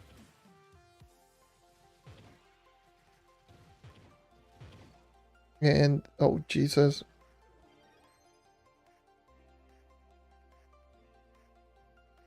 People are just going into the ramp. And another thing that I definitely notice is when people connect or log in into a world. Obviously, because the server is just going to be, oh yeah, new player, let me just see what are your ping, what is your ping. Oh, okay. And yeah, it just creates a little bit of a lag spike. It happens really quickly, but yeah, when there's a lot, and I mean a lot of players joining in, which happens a lot when people are joining into something like Leviathans. Yeah, that will happen.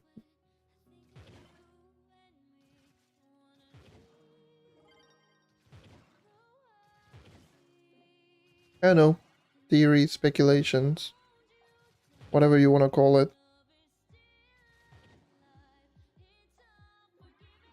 Again, I could just be talking straight nonsense. But at least it's worth speculating these type of things.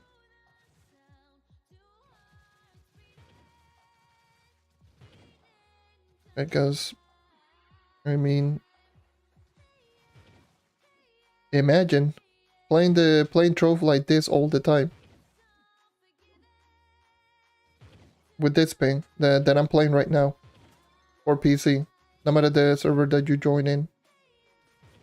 You will get some lag spikes here and there, but for the most part you're going to play like this.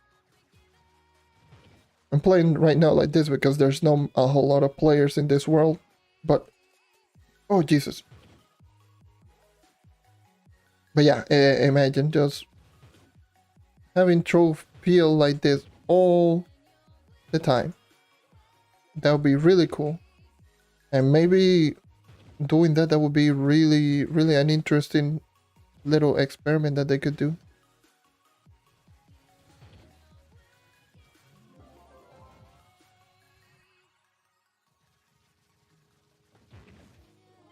That's why, like, running around on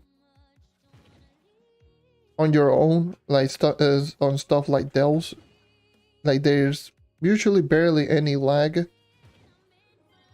Obviously, there's always going to be lag because servers are just like that. They do be like that.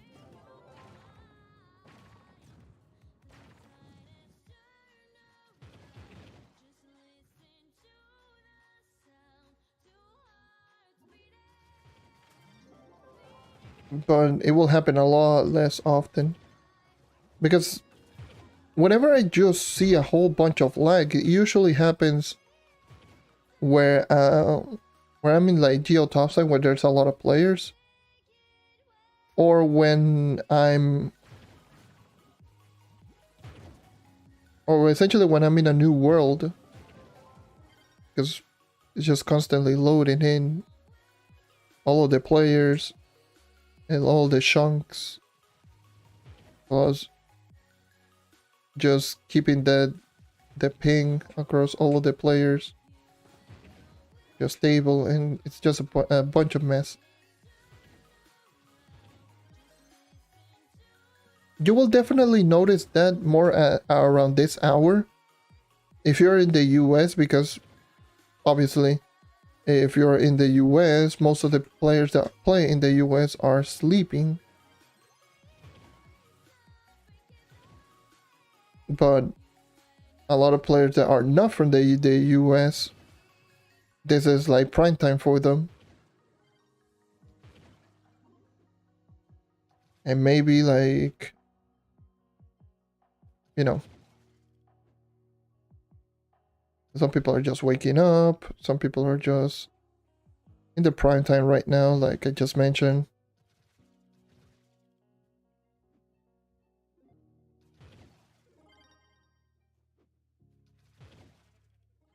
And it causes a whole lot of lag, even with less players online.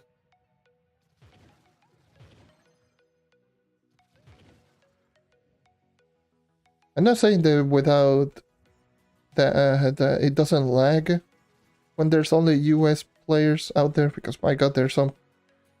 Whew. Obviously, there's a lot of players from the US with pretty horrible connections, let's just say that.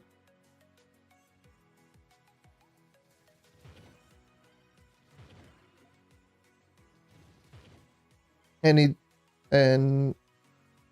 again, during this time of the day, there's also going to be the people from South America, from Canada, as well, connected to each other, so that's also could be a thing that could cause a whole lot of ping, because obviously, even though we're still technically in the west side of the world, in the American side of the world, you know, there's still Canada, there's still like everything from Central America, South America, the Laguna Islands, like pretty much everywhere from Puerto Rico, Cuba, Dominican Republic, like all those area.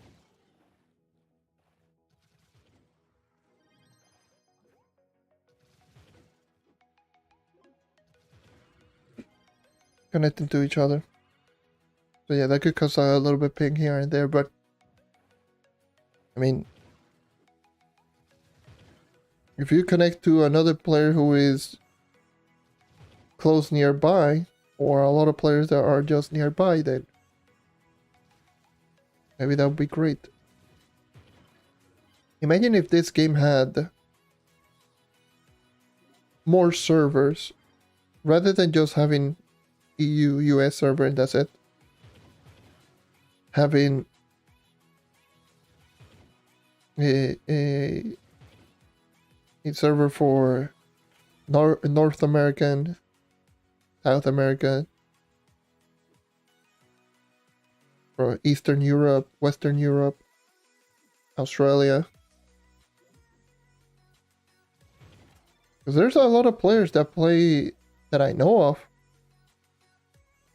that play this game and are from either the UK, and like I just mentioned, there's a lot of players that also play in like Italy, France, France.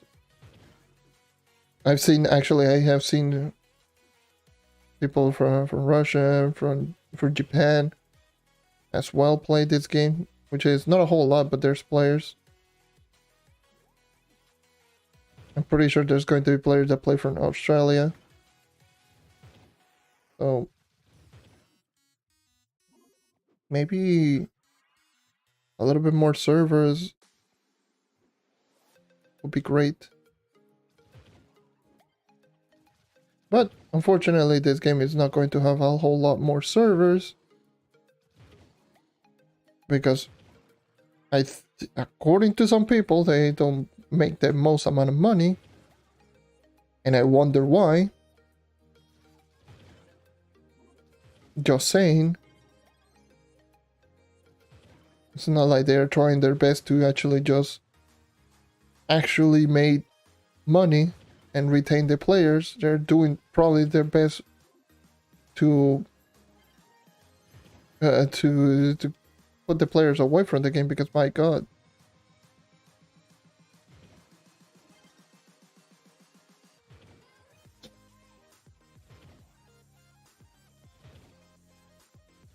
Not doing anything to motivate their players.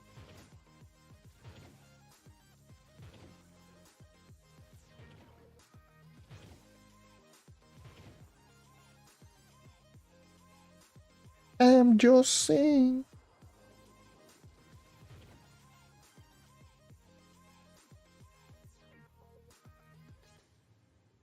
I'm just saying.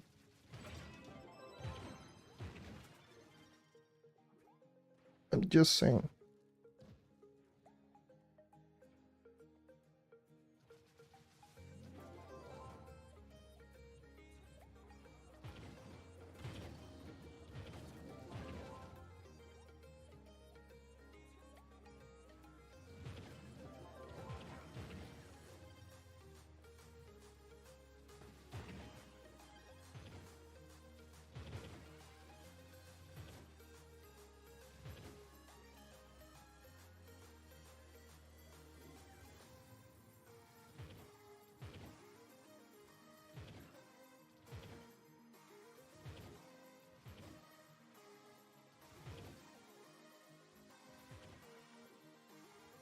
Just saying. You know, there's so many things that I could do to improve upon the game, but I'm not going to go back into that rabbit hole that I just keep talking about every single time, what it feels like.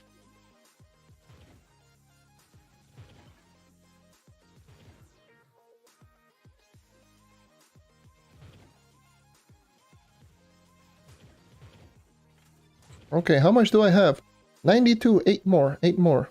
8 more and I have Shaoran. How many fiery feathers? Oh, I got 12 fiery feathers. Well, no, 12, 14 ever since I saw... Yeah, I saw how much do I need it.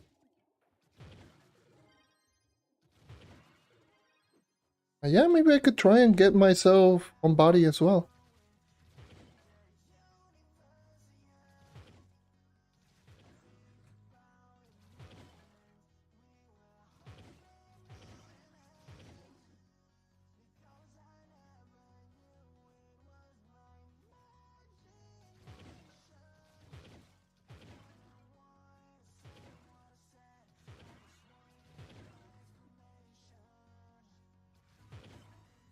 Yeah, definitely for sure.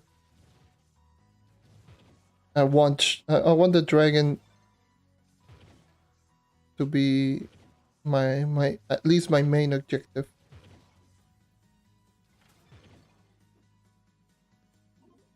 There we go. That's another one. Got another 2 more, so I need 6, right? Yes. So I need 6 more. And I will be done with this dragon.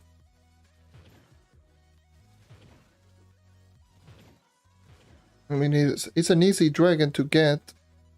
Doesn't require dragon coins. Why not get it?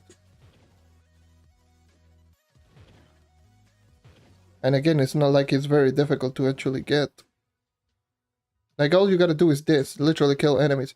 And one thing that I noticed, actually, this is actually very funny. On the hidden eggs, the actual hidden eggs, I noticed this a little bit too late. The hidden eggs that you found in the in here in Forbidden Spires, actually they only spawn the new eggs, the eggs for the new 2022 items. So I did this a whole lot, and I was grinding the mounts and selling them. Like I just mentioned, I spent like around 2 million flux, give or take, and I got essentially all of the flux back. just selling the mounts over and over and over again because I kept getting the Bonfest bounty mount. Because on Forbidden Spires, the eggs were only the new eggs, and they would drop the new mounts and yeah, pretty much essentially the new mounts. And the other thing that I noticed is that Jesus Christ, a lot of blue Dragonscales. Another thing that I noticed is that you actually did get the sagely blue Dragonscales from those eggs and fire feathers as well. For some reason, they count it as like enemy drop table. So whenever you destroyed those eggs, you actually had a chance of getting the blue Dragonscales. Which I thought it was just really, really funny. I was like, what the hell? Why am I getting like blue Dragonscales out of nowhere? And when I just started just going only for the eggs, and I just noticed that I was getting blue Dragonscales from those eggs, I was like, bro, oh, nice, cool. 3 more, since I got another one. 3 more. Okay, 2 more. Never mind. That's 2 more.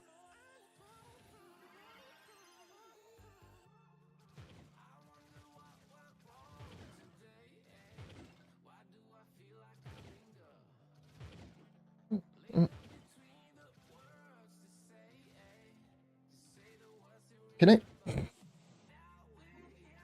My aim is so good.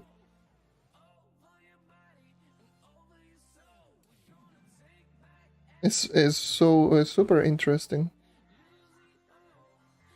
I was like, damn, I noticed this a little bit too late.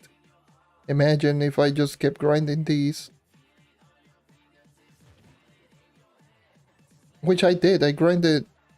Like, I noticed this literally this Monday. Just a couple of hours before actually resetting, doing the reset. And the Tuesday reset and just having everything just go away from the Bonfest event. I was like, damn. And I grinded for, I do believe I grinded for like 3 hours, give or take.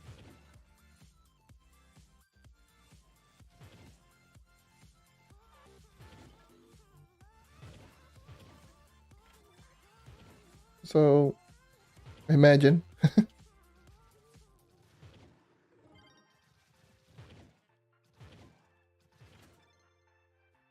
Essentially blue Dragonscale, that would be 1 more.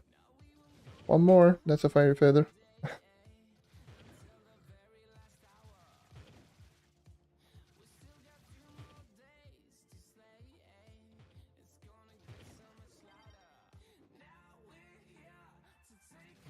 Oh yeah, I also did open up all of the boxes that I got from the Bonfest event on my main account. My god, that took like forever. It was like 4,000 shadow cash and like 5,100 pressurized luck caches. Oh my god, that was horrible. Also, another thing that I did was I opened up like 14,000 Paragon Piñatas on the PTS to see. Oh, there you go. There it is. There's the dragon, right? Yeah, there's the dragon. But yeah, I opened up like 14,000 to see if I actually got the wings. Didn't get them. That was horrible. I got 2 Paragon Helmet auras, but I didn't get the wings. Okay, so what else do I need? I need Chapestone. Okay, sure.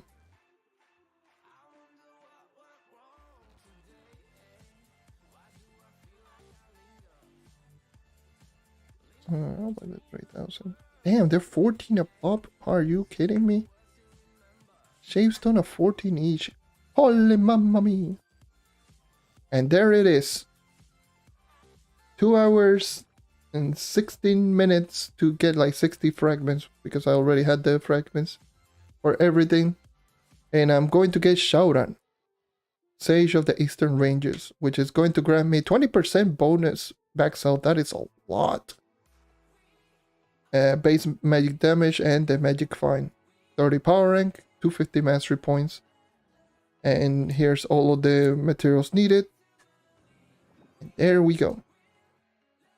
Done. Done with this dragon.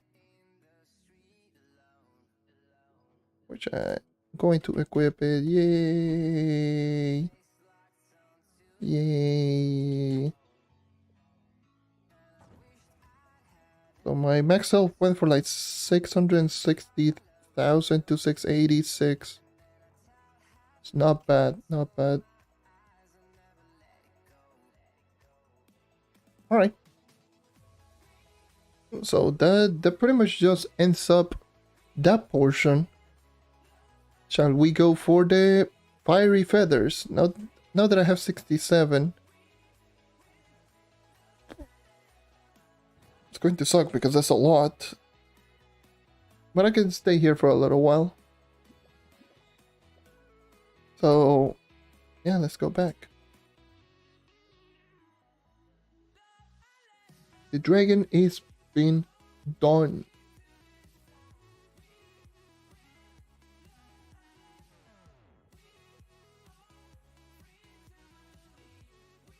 Now all I need is to get fiery feathers, and I got essentially blue dragon scale immediately. That's fun.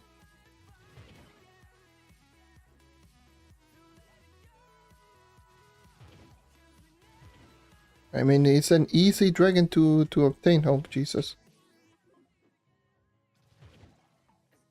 Very, very easy dragon to obtain.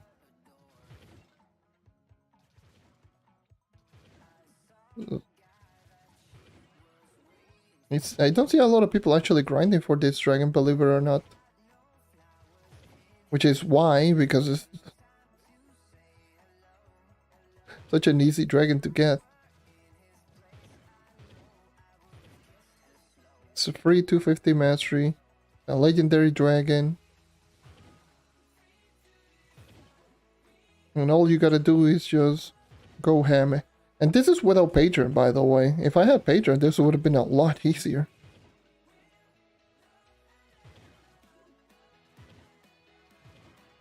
Like, if I had patron, that I'll be done a long while ago.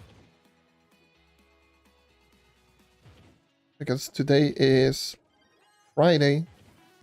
Patron increases the drop chances on Sagely Blue Dragonscales. Because they do count as dragon fragments for whatever reason. I mean, they should have counted as fragments because... Yeah. Just imagine. Oh, Jesus, 2 fiery feathers, nice.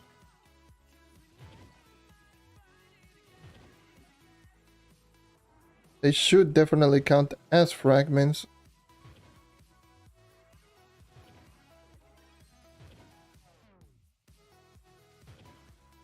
Oh, we're almost in the challenge. What is the challenge? Come on. Collection, collection, collection. Yes. Actually, let me just go there first. Get some extra dragon coins. Because the thing that I should be doing right now is getting myself the primordial dragon. And just... Oh. Okay, I was just walking around everywhere. Okay, nice.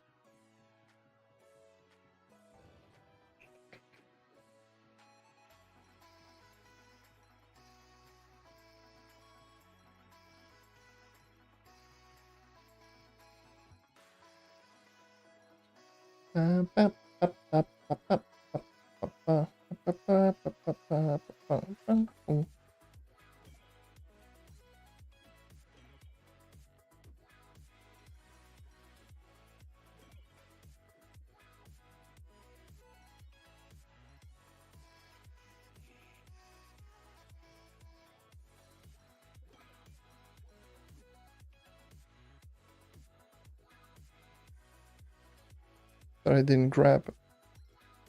Because that does tend to happen. I hate it when that happens, to be fair.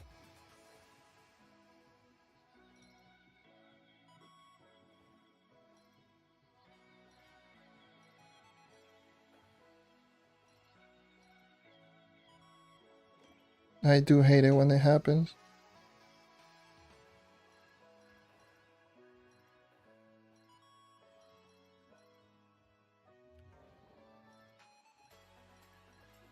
Oops, missed that jump.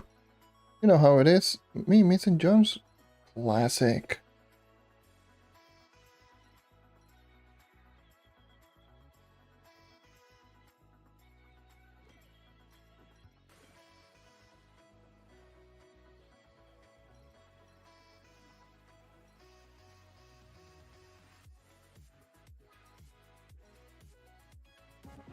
Yay! 135.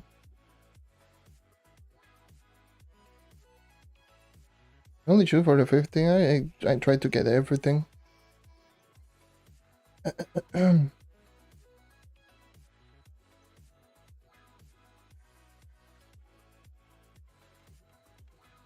Yay. Alright. Moving on. Moving on.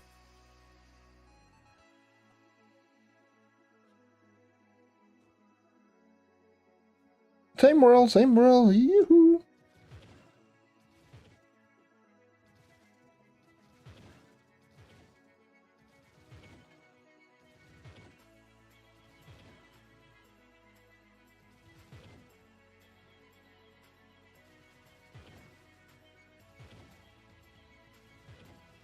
Actually, I didn't finish my dailies.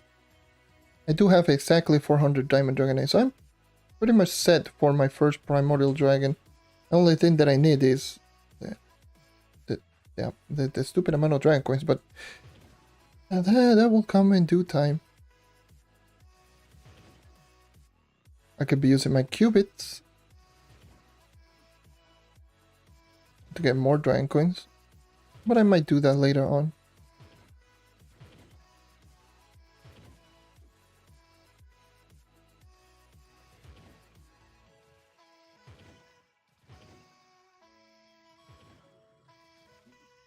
If this was Xbox,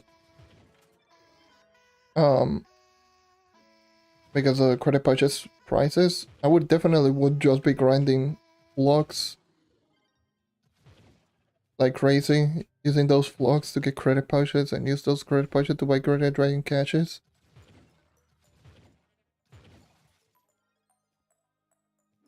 I would definitely do that.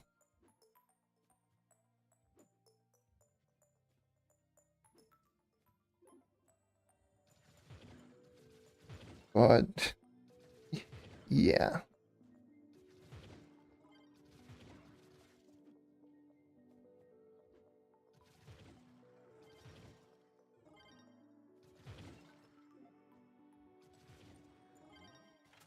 But yeah, I don't have the most amount of qubits here, or qubits I should say. I should not be spending like crazy, especially because it's not going to grant me a whole lot of benefit at this moment. Dude, so terrible. God damn. My aim is literally where? Kill this boss.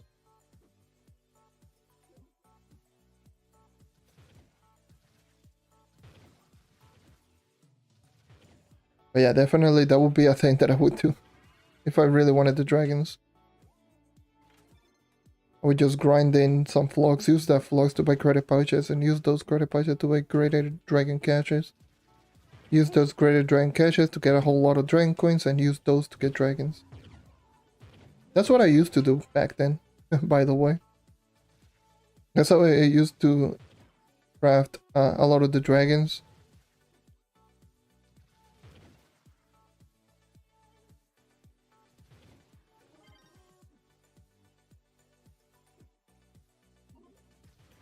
I didn't do that. I didn't do that for every single dragon. For the most part, for most of the dragon, I only use golden dragon effigy. But for the one that I could craft, and if I didn't have dragon coins at that moment, that would be like my you know, that thing that I would do. Especially like I did that more towards the early portions when greater dragon caches were tradable. When they were tradable, then yes, I would definitely just buy, get flocks and use those flocks to buy greater dragon cache.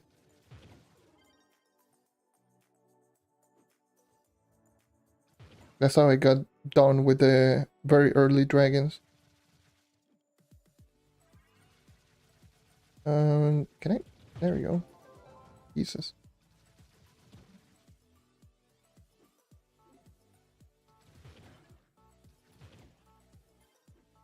And then until I managed to just get Effigy for everything, then that's literally what I would have done. Since the Golden Dragon Effigy pack, is it this week? I do believe it's this week. Yeah, this pack, I used to just get it every single month, like without any fail. And it would cost me millions and millions of flux every single time. So the thing is, with this Golden Dragon Effigy pack, you get 15 Greater Dragon caches alongside the Golden Dragon Effigy, so you sometimes, in some cases, you actually did get a Golden Dragon egg from those Greater Dragon caches alongside the Golden Dragon Effigy. And that would have been like, yep, immediate, potentially like 2 dragons. And with 15 Golden Dragon, Greater Dragon caches, I mean, 15 Greater Dragon caches is how much dragon coins? Like, if all 15 turned out to be common. Oh, I hate this thing from the Shadow Hunter. I don't know why the hell they didn't fix it. Like, it gets stuck like it is build mode. Or whatever.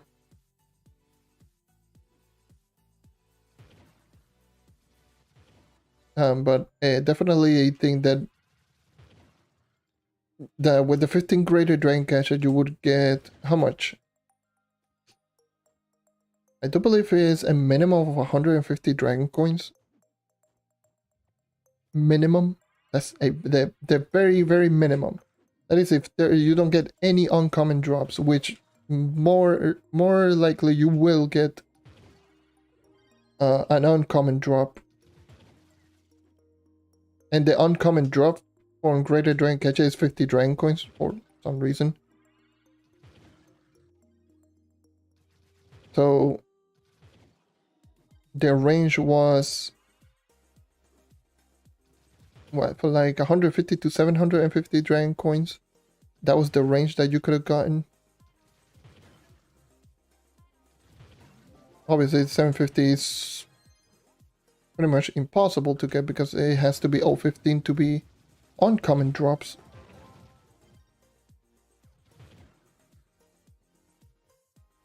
Is it 750? Yeah, it's 750.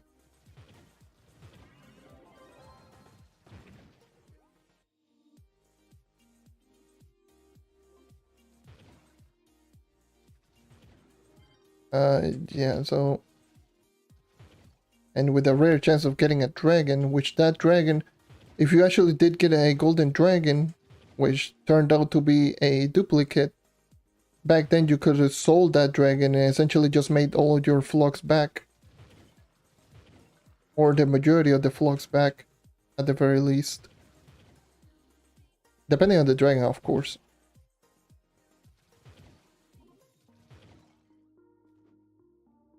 Some people were extremely lucky, unfortunately I wasn't. Big surprise. Some, like, I would get, like, the dragons that I would get, it would have been like the cheapest dragons. And it would happen very, very, very uncommonly. Like, maybe I got like 3 dragons and only one of them turned out to be an expensive dragon, but I needed it at that moment. So that was a big rip. Whenever I do get like something that is, and again happened, Jesus. Whenever I do get something that is extremely expensive, I personally need it myself. Like, what the hell?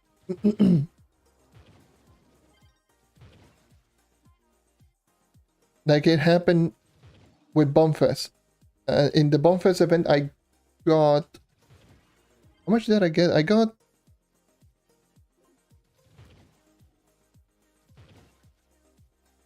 4 drops. And again happened. Woohoo! Yay, Shadowhunter's broken. Shadowhunter's broken in many ways than one. But I got 5 drops, 4 drops actually, 4 drops. And by drops I mean like the egg drops, not drops in general, because typical John fashion, if there's a bunch of drops, I will always get the cheapest one multiple times, and that happened as well here. Like in the St. Cuthlic event, I got like 40 allies and only like 5 mounts in total. And I grinded probably more than anyone else. And I only got 5 mounts. In Bumfest, you know, grinding for the Bomber Royale's skin, I got 4 of them to drop, and I actually also found one in the marketplace for 1 mil, which I sold it for 4.5 mil. That was a pretty nasty little flip that I did right there. And the thing is, it's just, I found that accidentally. I was just looking for the Bomber Royale skins. Just thought, hey, what are going to be the prices right now? And I just to keep checking on them. And then I just saw that at 1 mil. At first I thought it was a decoration because there were people that were just trying to scam, putting decoration of those same eggs, putting them at really high price just to scam people. Because people would do that. It's not cool. And at first I thought it was a decoration, but then I just kept looking at the name like, wait a minute. That is definitely... That it says Bonfire Surprise. It doesn't say decoration. And I bought it. It took like a couple of days to sell it, but when I sold it for 4.5 million flux, and I found it at 1.1. I mean, easy flip that I didn't deserve, but oh well. But yes, in Bumfest, I got 4 drops, 4 Bomber Royale skin drops. I got the mount twice.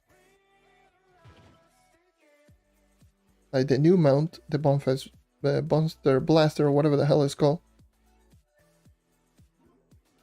I got two of those. I got one DD Deliveries Deer, which is the mount from the old mount, but the Munchable Macaroons, the Pigeon, holy Jesus. The Pigeon I got it 6 times, and the Munchable Macaroon I got it 5 times, like bruh. And the new ally I got it once.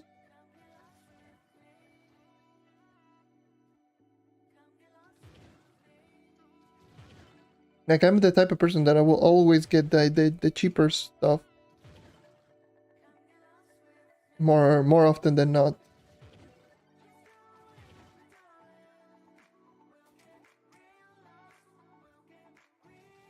So yes, but out of those Bomber Royale skins, out of those 4 that I got, let's not count the one that I flipped.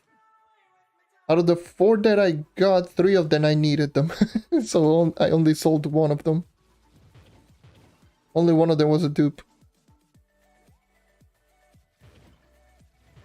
So the potential of flux that I could have made was there. It was a lot. But I only managed to sell 1 because the other 3 were new items. And I needed them myself. So if I sold all of them at the price where I got, then I could have easily made like 25 mil, something like that. Probably more. Yeah, definitely more actually. Because I sold, the one that I sold was the Bombfest, the blasting, essentially the sticky bomb. I sold that one for 9.5 mil.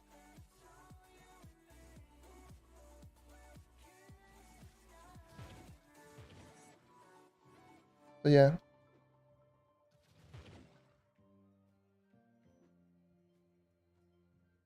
For 9.5 million flux.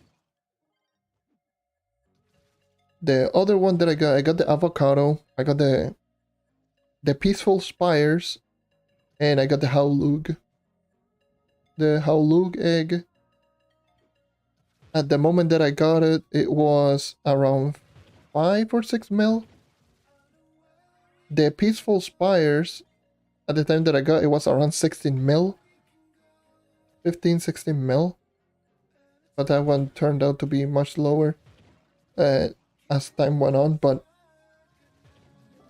that was usually among the more expensive ones. And the avocado was 7 mil at the time that I got it. So at the prices that I was just going to sell all of those mounts, I could have gotten. So I would have sold the Peaceful Spire for around 12. I would have sold the Howlug around 5, and I would have sold the avocado 6. So 5, 6, 11, 12, that would be 24? Let's see. Yeah, no. 11, that would be 23. 23 mil. Plus then 9.5 mil that I actually sold the other one. And yeah, 34.5 million flux I would have made. Huh? Oh yeah. 34.5. 34.5. 34.5. 32.5. I know math. Don't worry about it. 32.5 million flux.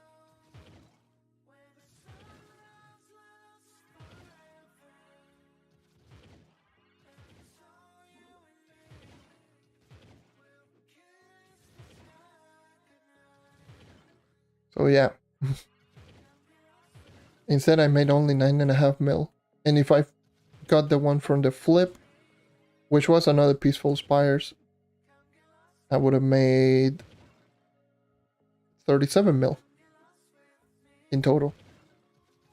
Without counting the pigeons, without counting the 2 mounts, which I also got, which I sold. I sold both of them because I bought mine. I sold mine like around 4. Like I sold the mount around 4 mil. I bought it because it was much lower than every other mount that I saw. Like all of the mounts were easily like in the 7, 8 mil at that moment, and I got mine at 4. So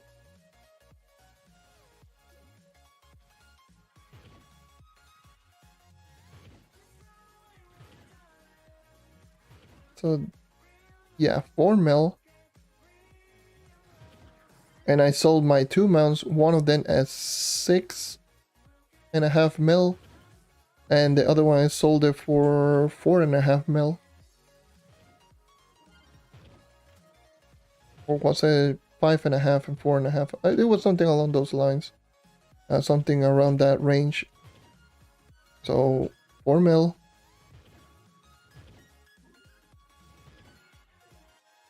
And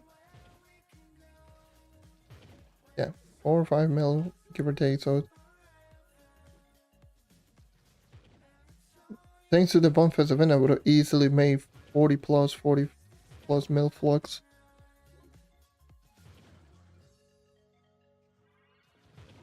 Which is not bad. Right now on my main account, most of the things I sold, well, pretty much I sold everything except the items that I needed, which were the more expensive one, Pomarel skins essentially.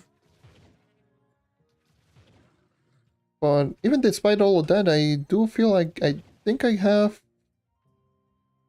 25 or 26 mil on my main account right now.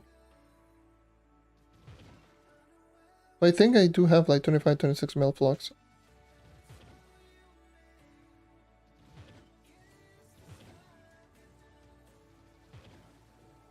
Even despite buying already 12 credit pouches. So yes, I also do have. No, actually, I bought 13 credit pouches because I saw them at a much lower price, and I was like, you know what, I'll get it. Which I spent a couple of mil on that. So if I didn't buy all of those, I would have had at this moment, like close, if not 30 mil flux. That would be nice. 30 mil. Even though I don't grind a whole lot anymore. Oh, that's pretty nice. Actually, that's still pretty motivating. Now that I know that I'm at that point, I could grind. I could grind my main account. Actually, I could grind my main account.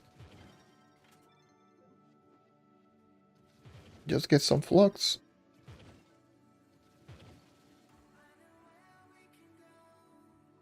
Actually, that seems very interesting. Maybe grind in some extra flux. Maybe by the time, I don't know, if the Bomber Royale Season 3 comes out on console.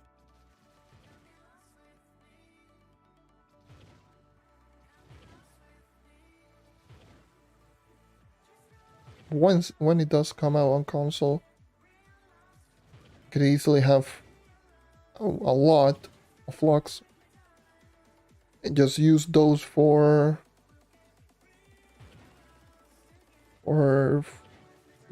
credit pouches, so I can prepare myself.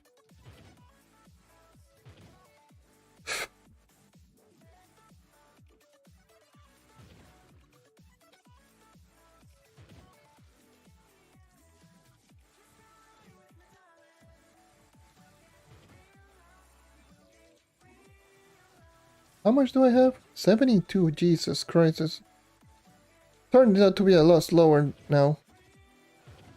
The fire feathers.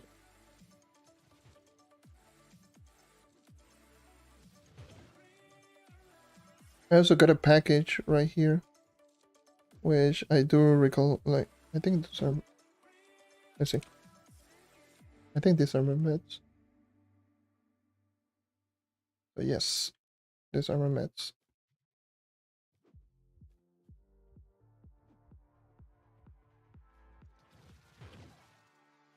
Cool. Okay.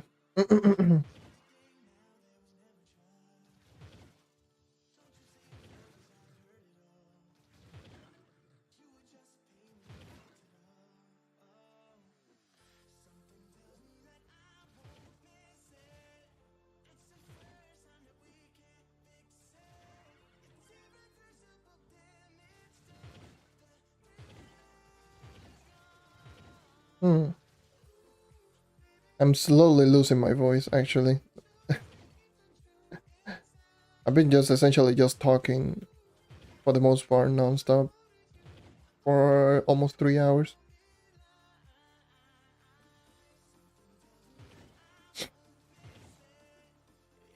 Maybe I'll get it to, maybe I'll get to 75 fiery feathers and then just call it a day. I think that would be a good way to end it. Because I thought it was going a lot faster, but in reality is now being a penis and not granting any fiery feathers. I got 16. I got 16 of this stupid goddamn sagely blue Dragonscale once again.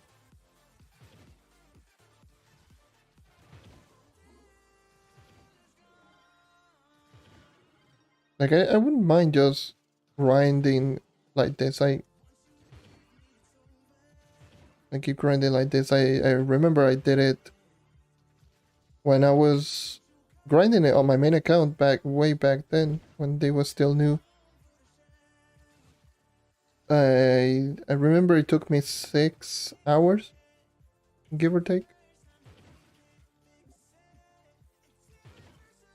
So it took me around 6 hours to actually get it, all of the fiery feathers.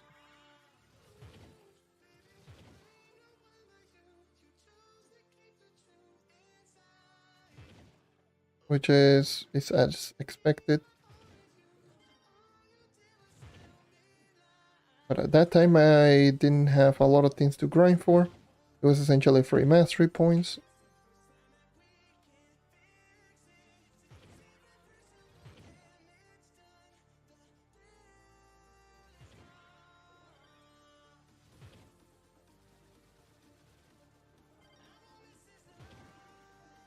Look at the amount of world bosses. My god, Forbidden Spire is so good for world bosses.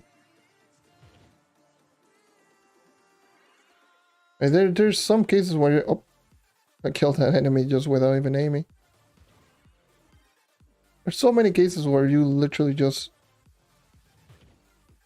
shoot down on an enemy. And then you see like 3 or 4 world bosses everywhere. The Forbidden Spire is so good for that. Actually, another thing that I need to just talk about is in regards to what is it? The Magic Find Potion. That is a thing that I thought it was kind of interesting. The fact that they are introducing Magic Find Potions into the game, and it is a really strong Magic Find Potion.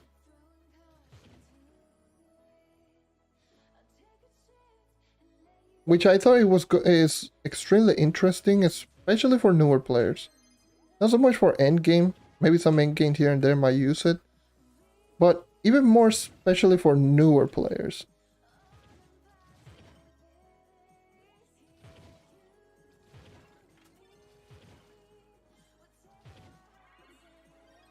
Like, for a newer player, 1,000 Magic Find can come in quite handy. Like right now I have 600. If I had patron status, that would be 1,200, probably a little bit more actually, 1,800. Because bonus percentage Magic Find, I keep forgetting about that. Actually no, it's still 1,200. Because it's double. I do have bonus percentage Magic Find maxed out. Anyways, 1,200. Plus, like, let me just go. I need to check my base Magic Find first. Let me just go into here.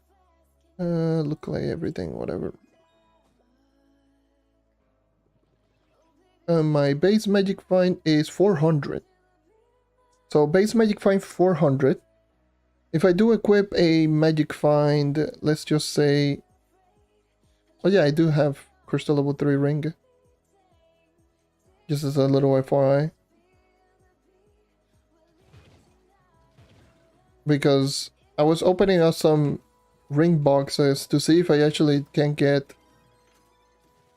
you know, a better Crystal 2 or maybe a potential Crystal level 3. So I opened up like 4 Crystal level 2 boxes. And all of them turned out to be Crystal level 3s. All of them. Like literally all of them. All of the boxes that I opened were Crystal level 3s. Which I do feel I have it right here on the Lunar Lancer. I have one on my Knight, which is Crystal 3. Which is the other character that I has? Ref? No, Ref has the Stellar as well. It's a Neon Ninja. I don't remember which. Maybe it's only those 3. I didn't open a whole lot of them anyways.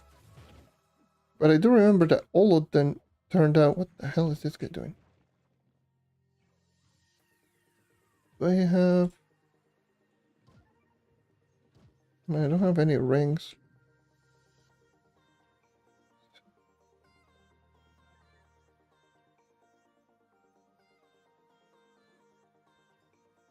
But yeah. Pretty much all the boxes that I opened, all then turned out to be Crystal level 3s. That was a bro.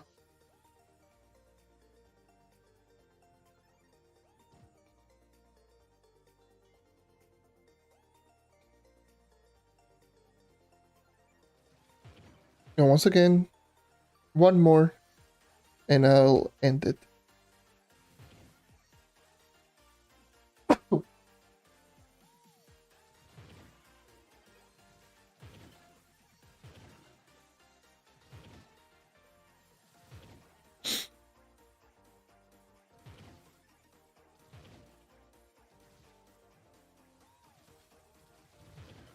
Kind of it new.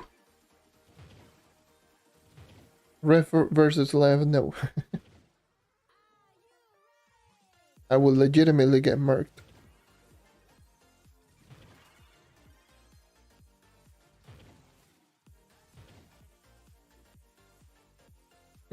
I do feel I can maybe solo U8, maybe U9 ref with ref. U10.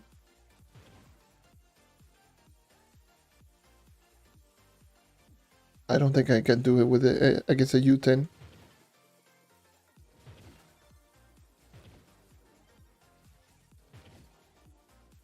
Especially with a U10, I need to be extra careful not to get like literally one tapped by the spin attack.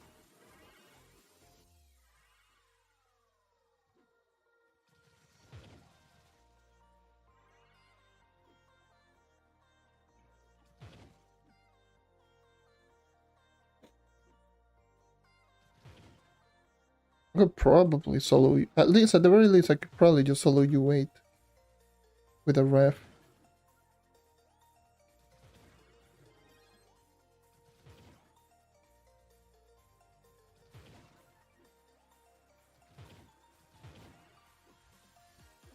Eh.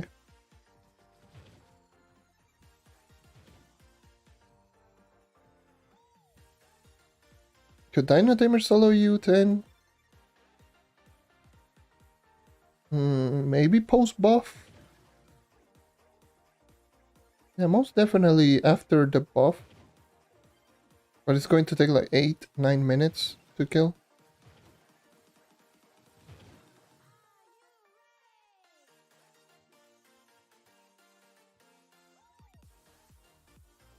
And you have to constantly use pod, go back and forth, and just keep going like that. So I'm pretty sure it can. At least post buff it can. Post shadowy spotlight.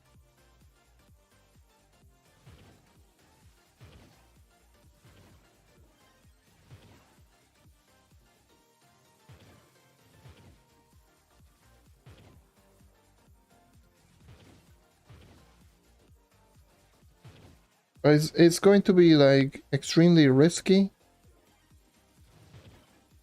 Because you had to just keep watch on your pawn side literally every single time because of the damage over time the U10 left does or the one shot.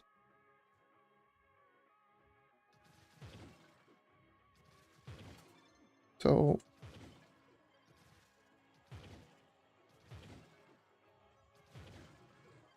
yeah, it's I mean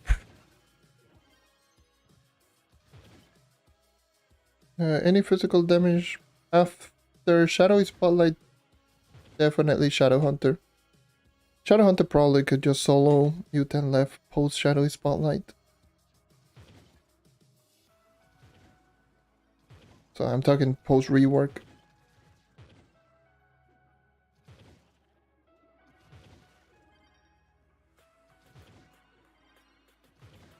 It has the DPS and it has the range. Is it worth it? No, but can it be done? Probably yes.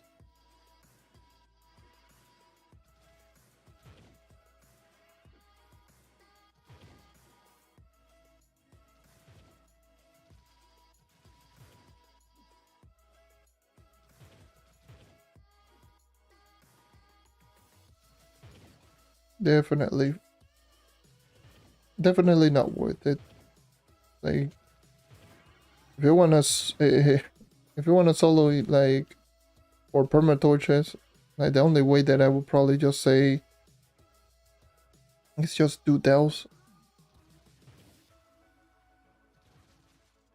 So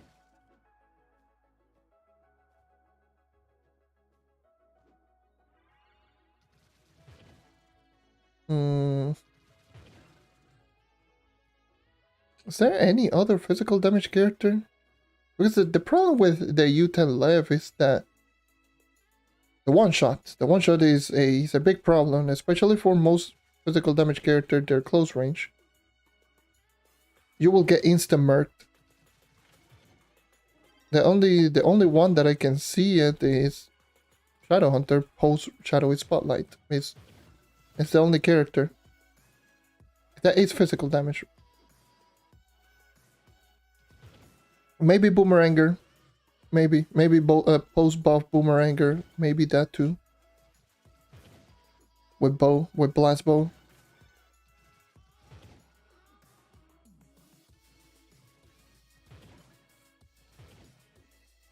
I forgot about that one. That one also has pretty decent DPS.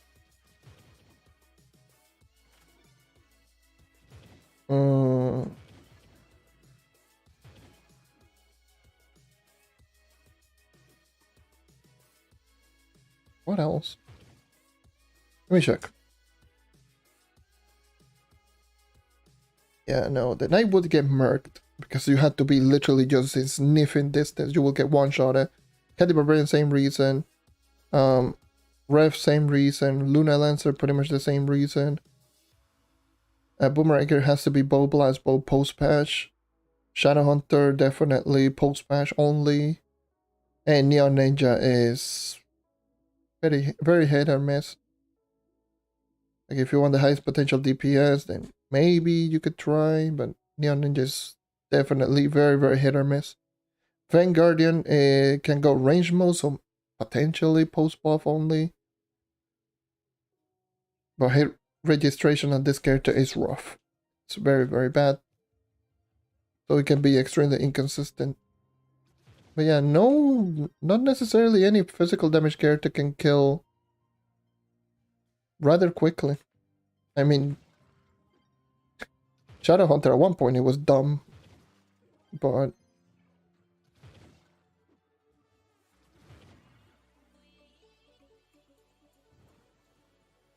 no, yeah, the Shadowhunter got toned down. Wait, I'm full inventorying what? Let me just get rid of the trophies. Can you not?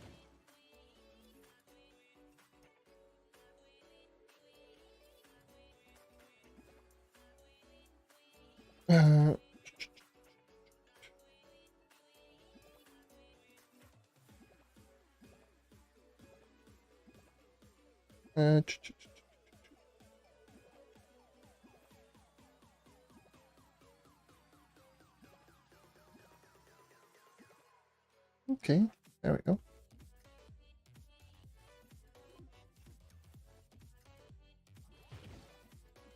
What the hell did I do? Oh, a trophy. Yes, it was a trophy. Cool. Let me kill this dungeon. Tomb Raider and Draco. I'm pretty sure Draco can. Pretty sure Draco can. The thing is with the Tomb Raider is the same reason. Most of the other character one shots that will legitimately just delete the minions. I do feel Tomb Raider can do some pretty good damage, but for the most part, I do feel Draco can. Because minions from Draco don't take damage, so they will be there. And they will tank every single one shot. They will not take any damage. They will not die by damage over time. So, yeah. Pretty sure Draco can solo a U10 left. Pre and post buff.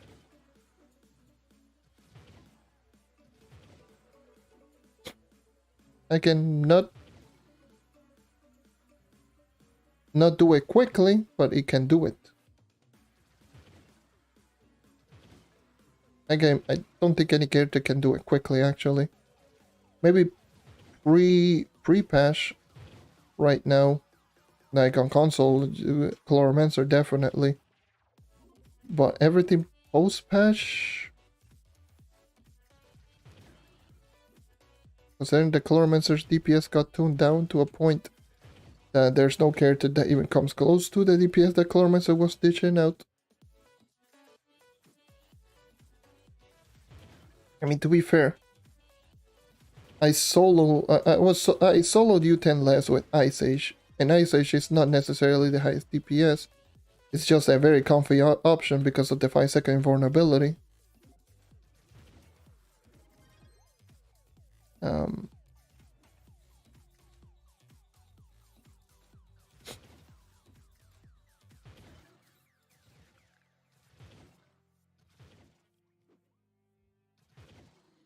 so yeah. Anyways, it's 76 already.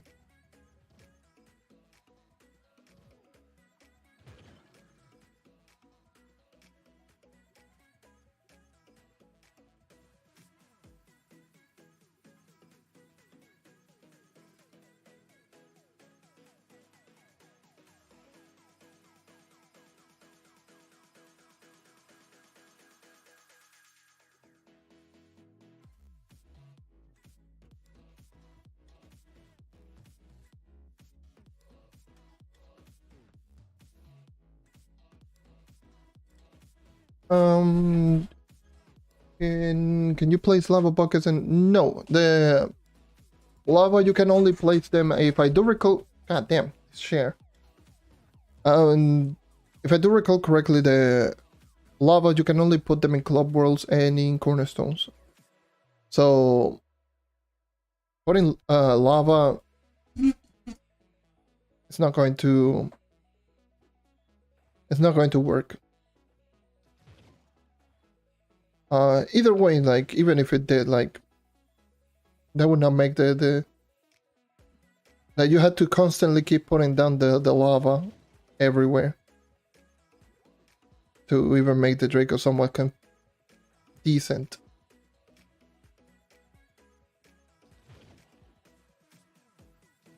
Like in the Fire World, yeah, definitely for sure that character is ridiculous, but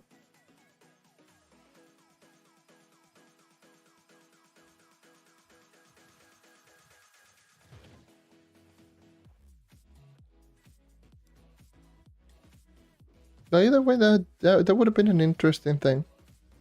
Interesting thing is if you could just go into build mode, put in lava immediately, just put in like this, just keep running. And just putting a lava immediately in front of you, just to get the movement speed buff, similar to like a path painter. That would have been cool, but unfortunately you cannot.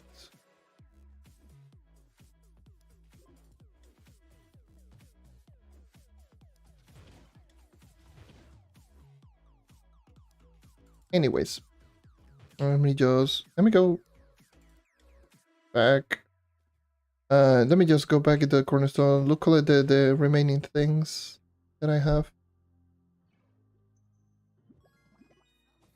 Let me look at the stage light. Ooh, 10k, gimme.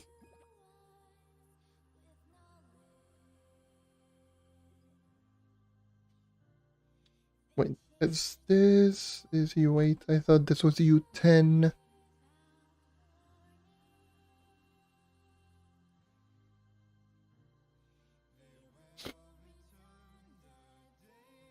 But let me see.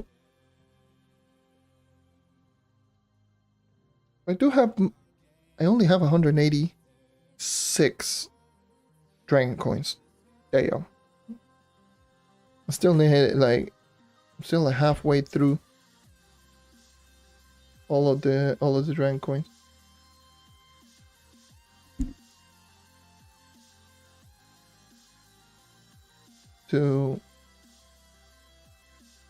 That was the wrong button. Let me just go right here. Primordial Dragons. See, I can actually craft the Diamond Dragon Egg. It's super cheap to actually make. It's 100k, 400 dragon coins. The only problem, 400 dragon coins, my god. 400 dragon coins. I have 16,000 qubits. If I bought all of this into dragon coins,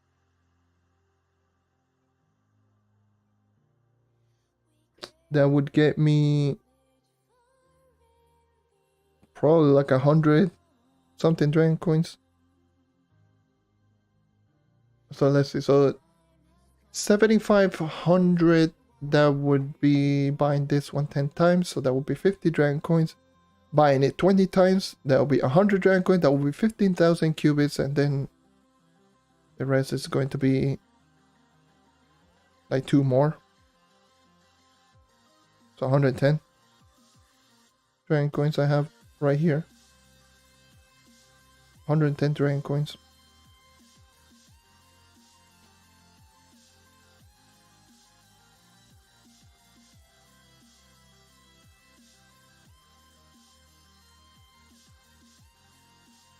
Now, that's the issue with Tomb Raider. Tomb Raider minions do take damage. It's a problem. It's easy to actually have to throw down a lot of minions really quickly, even without the need of killing enemies, but it's still definitely is still a problem. They do die really quickly.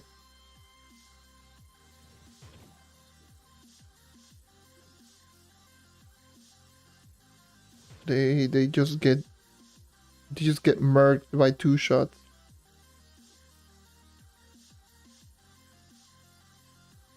Hello. They literally just get deleted.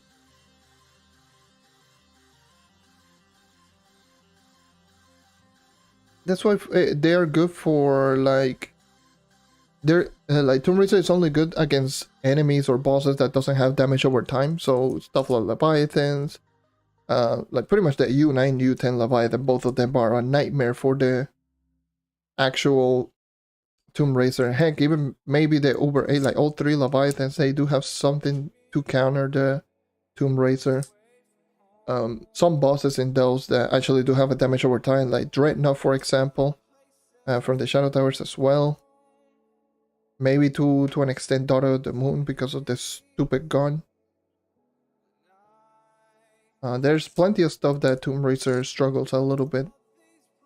And heck, when it was the Bumfest event, like the 3-star, not the 3-star, the Shadow Vault, the Choco Launcher, that one was rough.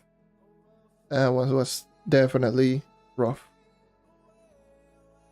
Because the chocolate that just kept throwing in the ground, it would just literally just kill all of the minions immediately. I know, because I grinded pretty much for the majority of time that I grinded the Bumfest, I used the Tomb Raider, so I should know.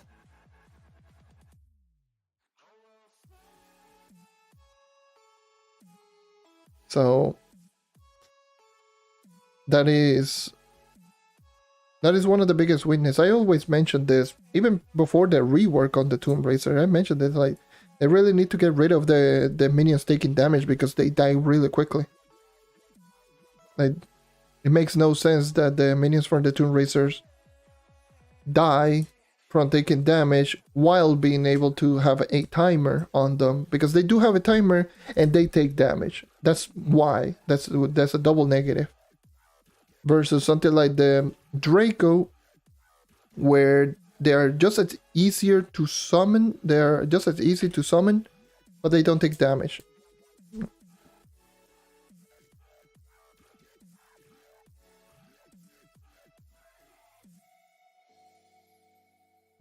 Currently made Tomb Raider because it's strong as fun.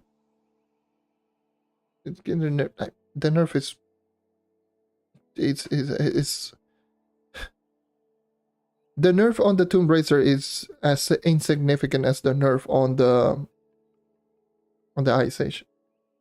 Like it's such a small nerf. Like I know some people were just freaking out, just going, "Oh no, Tomb Raider! Oh, getting nerfed! Why?" Like, not that big of a deal. The damage is the damage is still there. Like what the hell? Like the character, like the Tomb Raider is so easy to use. It's still ridiculously good. Let's see. Potential max DPS post nerf, they're equal. Tomb Raider is very, very, very slightly higher. I just checked the DPS chart right now. In terms of DPS, even after the nerf and Draco getting the buff, both of them are pretty much equal. Equal, like dead on the same. Tomb Raider is a smidge higher, but yeah.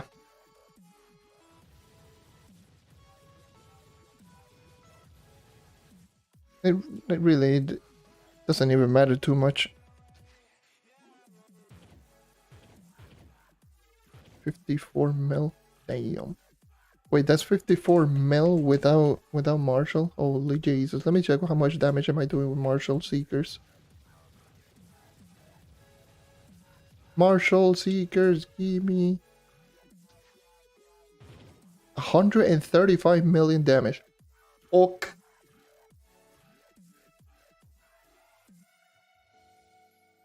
Okay. Okay. Sure. Sure. Why not?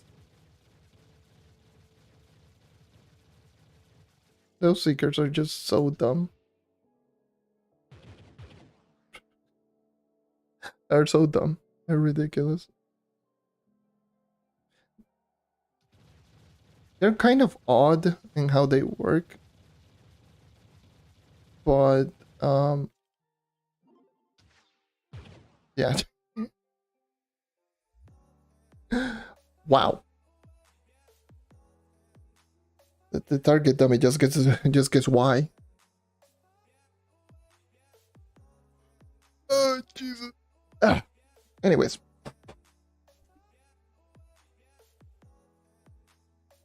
Yeah.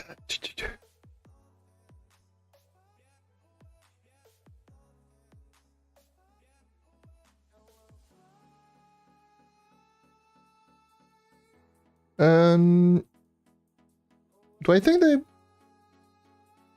As of right now, I don't know. I don't think they will. They might change some things here and there for the Tomb Raider, but that is if they do another class rebalancing. But in terms of like a rework or an update focus on the Tomb Raider, I don't think so. I don't think they are going to do very many changes for the Tomb Raider.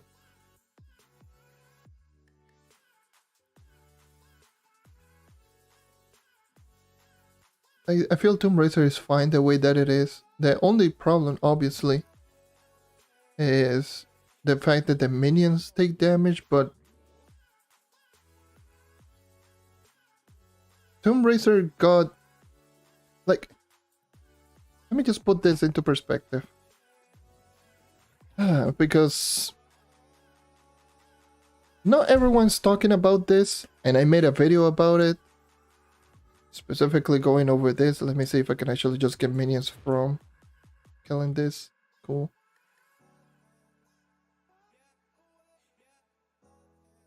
Well, it's not going to happen too much. I don't have Classroom. Let me just go here. Yeah, Draco has much more consistent damage. That's the truth. Well, it has much more consistent damage from minions. For sure. Actually, let me check something. Where is Tomb Raider's? I don't think it is. No, I don't think he tested Tomb Raider skill pickle splits. I don't know.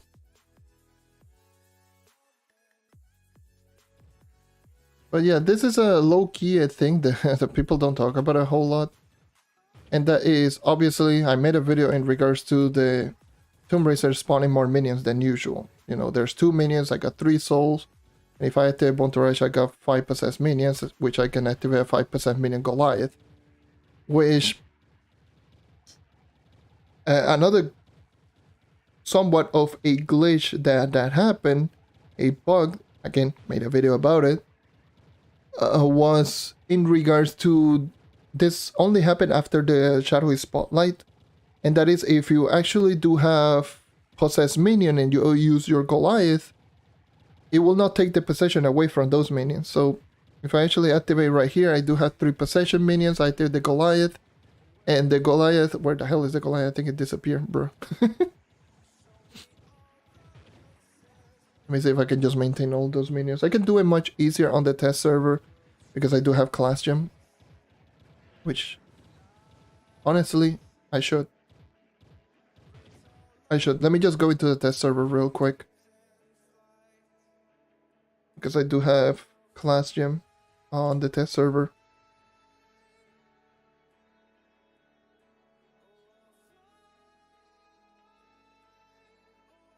Come on. Come on. Any day now, game. Much easier for me to test using my Tomb Raider on the test server, which is not that it's that much stronger. It's just that it has the class gem. So I go Tomb Raider, where are you at? That is not the button.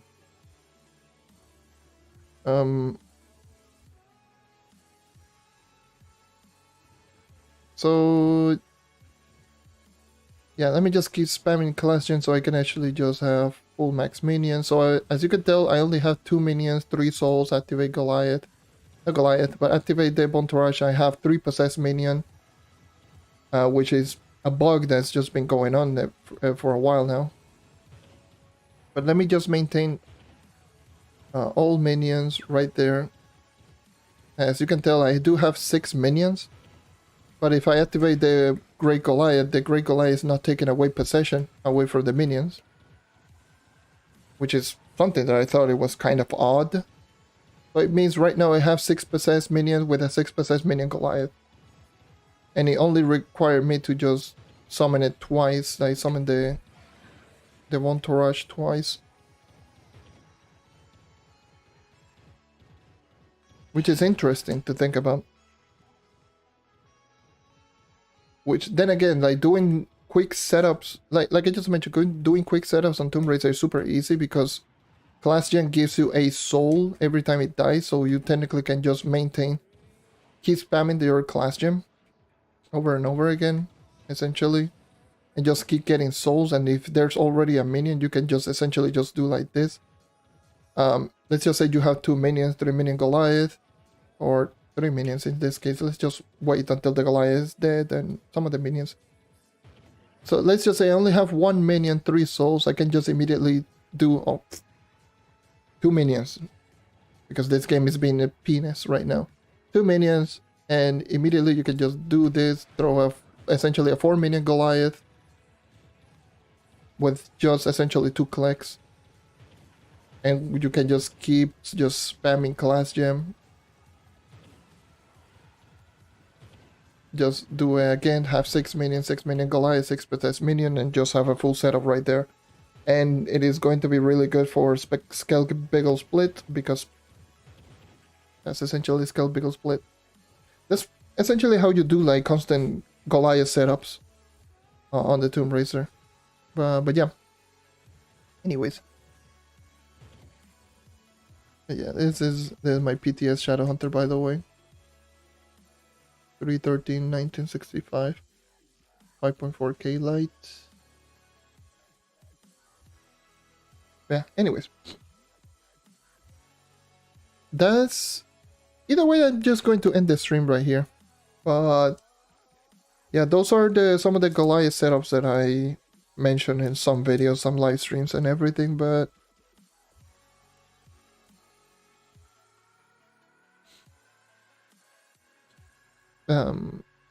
I think I'm going to end this stream right here. So I will see you guys next time. I don't know when I will be doing another live stream. Once again, I'm just coming back essentially from being sick for a couple of days and being kind of unmotivated because of this update, just a double combination right there. And now that I'm back, I can just at least just start working on some videos, maybe just do some streams here and there. But yes, either way, going to see you guys next time. Leave, like, sub if you want more content like this. And yeah, like always, I hope to see you guys next time. Take care and keep on hunting. And someone just did sub, which my apologies for not giving you the shout out. So thank you for the sub. We reached 3.8. Next up 3.9, and then the good old-fashioned 4,000 subs. With all that being said, thank you once again for watching, and I hope to see you next time. Take care and keep on hunting. See ya.